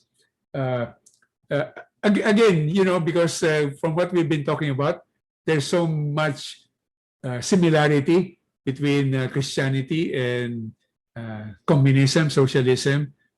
So maybe the intent of some were right, No, the poor are oppressed, and the state is oppressing, and we cannot do anything about it if we just go by elections, which are rigged, and elections are stolen. So it has to be the armed struggle, and that is what is wrong with liberation theology. We should look to the liberation of people from, certainly from oppression and from the works of the enemy, from the bad things that are there in the world, from social injustice. But how you do things, how you act in order to be able to achieve that purpose, that is where it makes all of the difference. You don't try to right a wrong by doing another wrong. So with liberation theology, because there were many similarities with Christian principles, and I think many clergy also became involved in that. But they will turn to armed struggle, and at some point embrace the communist ideal. So that is not the way to go. Christianity is liberation because it's liberation from sin. It's liberation from the hold of the enemy on us. It's liberation from the selfish desires of people in the world. It's liberation from resorting to bad things in order to achieve what we rationalize as good ends. So it is liberation in Christ. We always talk about freedom in Christ. But once other elements and the Christian elements are in effect now being set aside, then that is not a good thing. And with that, we end. Again, thanks to everyone. And this, of course, complex. I'm not an expert on socialism, communism, Marxism, and again, there are very many combinations, even with capitalism. So, but I think what is important are the principles that we've tried to look at, and it's important for authentic Christians to continue to animate the life of the world, even as we look to the life that is here after.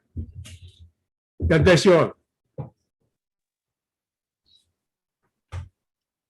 Thank you again to our Servant General. I think the biggest talent here is his ability to end exactly at 10 o'clock.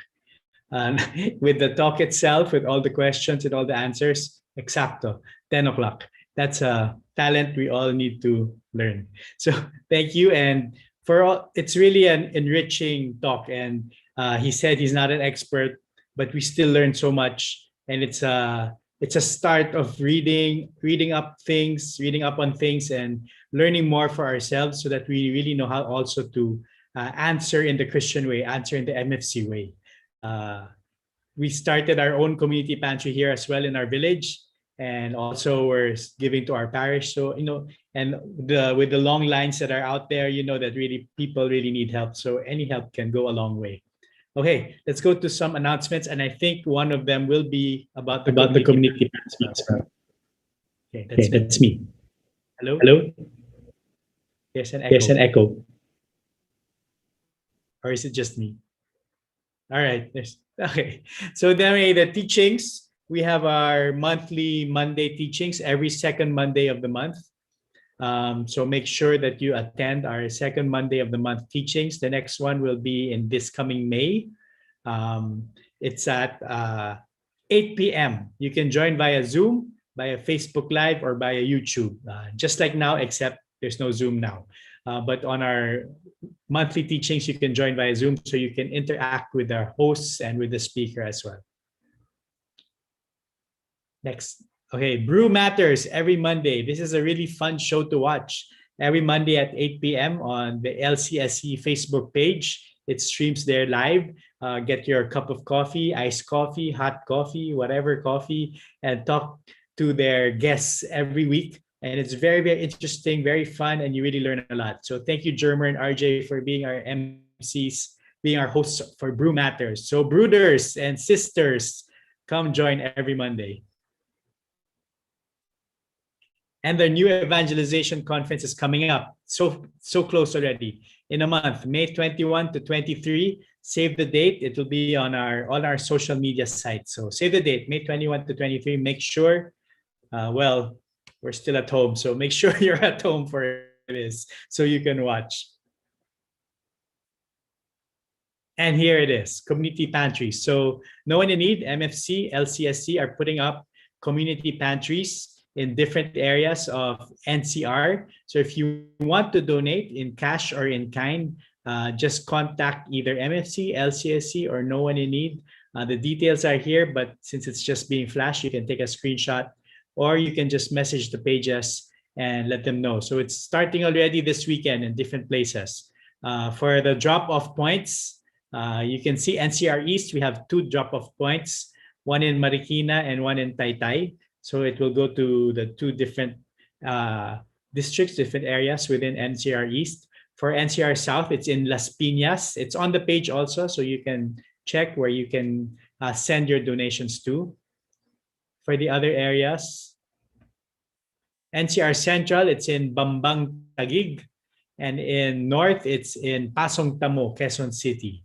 So make sure you just contact them and you can send your donations to them, and it will be distributed within the different areas. And MFC singles, uplift, intercessory prayer. So every 2nd and 4th Tuesday of the month at 7:30 p.m. At the end of the day, it's good to pray for people and to intercede for the concerns of people. So we're always saying we're praying for you, we're always commenting, we'll pray for you, but do you actually? So this is a good reminder that we should actually pray for people we say that we are going to pray for. Okay, first communion and confirmation survey. Please go to bit.ly/sacrament survey, because a lot of people, because of the pandemic, a lot of kids have not been able to take their first communion or even have their confirmation. So we want to take a survey within MFC on how many of our kids were not able to do it. So maybe we can organize something so that we can still continue it together. And be part of our community coffee table book. It's extended until only this week. So the pages are filling fast.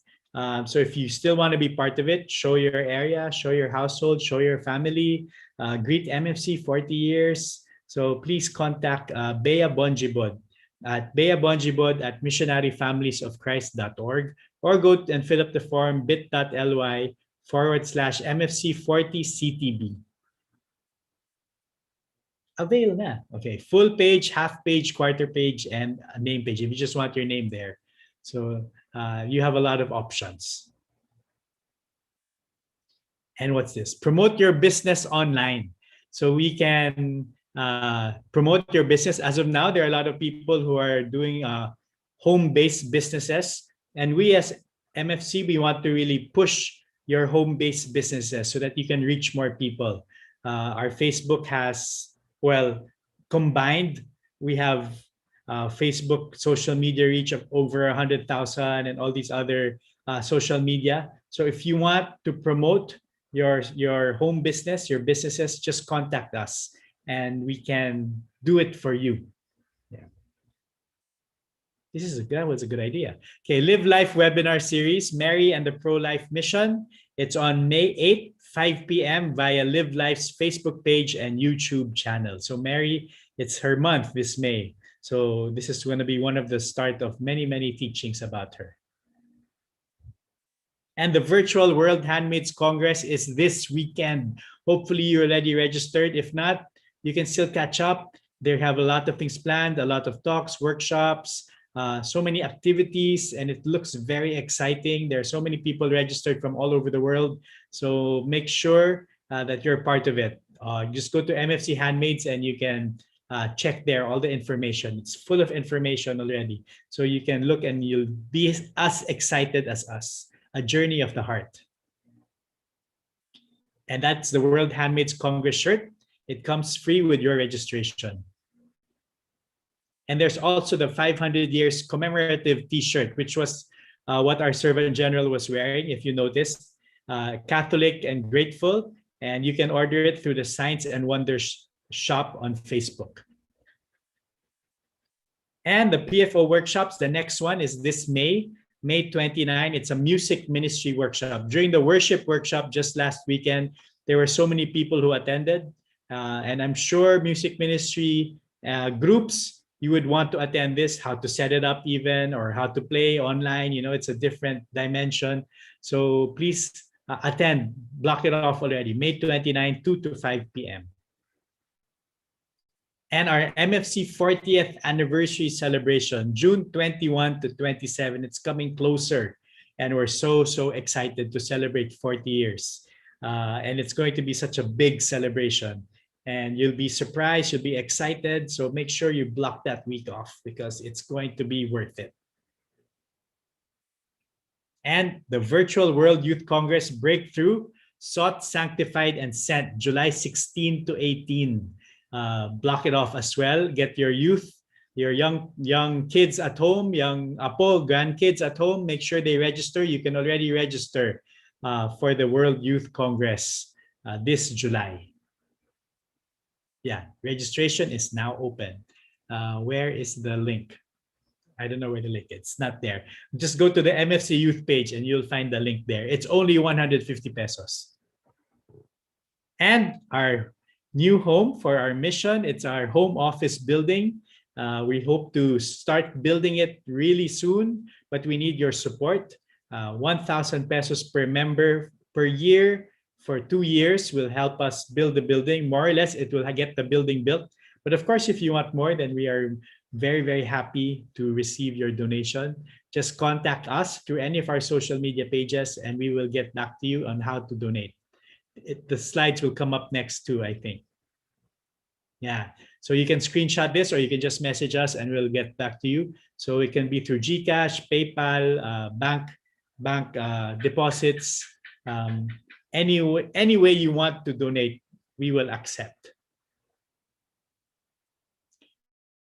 Okay, so there, more details, but just message us. Okay, I think that's it. So it's our 40th year this year, and we are very excited. And there have been so many things going on for the first, it's been 4 months. First 4 months of the year, and there's still so much more coming to really celebrate this momentous occasion with you. So thank you for joining us tonight and see you in our activities in the future. God bless you and good night.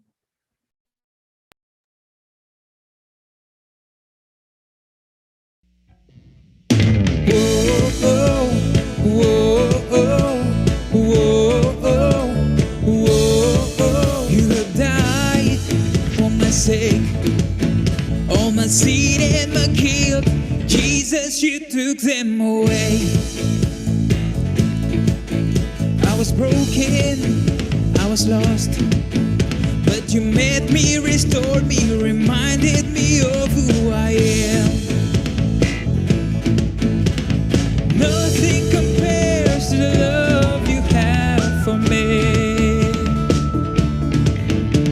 With your love I'm sure I shout and declare, Jesus, your love is true. I belong to you. Forever you are good. There's no one else like you. Your love surrounds me and nothing can take me from you. Whoa, whoa, whoa, whoa, whoa. You have died for my sake, all my sin and my guilt. Jesus, you took them away. I was broken, I was lost, but you met me, restored me, reminded me of who I am. Nothing compares to the love you have for me. With your love I'm sure I'll shout and declare, Jesus, your love is true. I belong to you. Forever you are good. There's no one else like you. Your love surrounds me and nothing can take me from you. Whoa, oh, oh, whoa, oh, whoa, oh, whoa, oh, whoa, oh, whoa, oh. Nothing compares to the love you have for me. With your love I'm sure I shout and declare, Jesus, your love is true. I belong to you. Forever you are good. There's no one else like you. Your love surrounds me and nothing can take me from you. Jesus, your love is true. I belong to you. Forever you are good. There's no one else like you. Your love surrounds me and nothing can take me from you. Your love surrounds me and nothing can take me from you.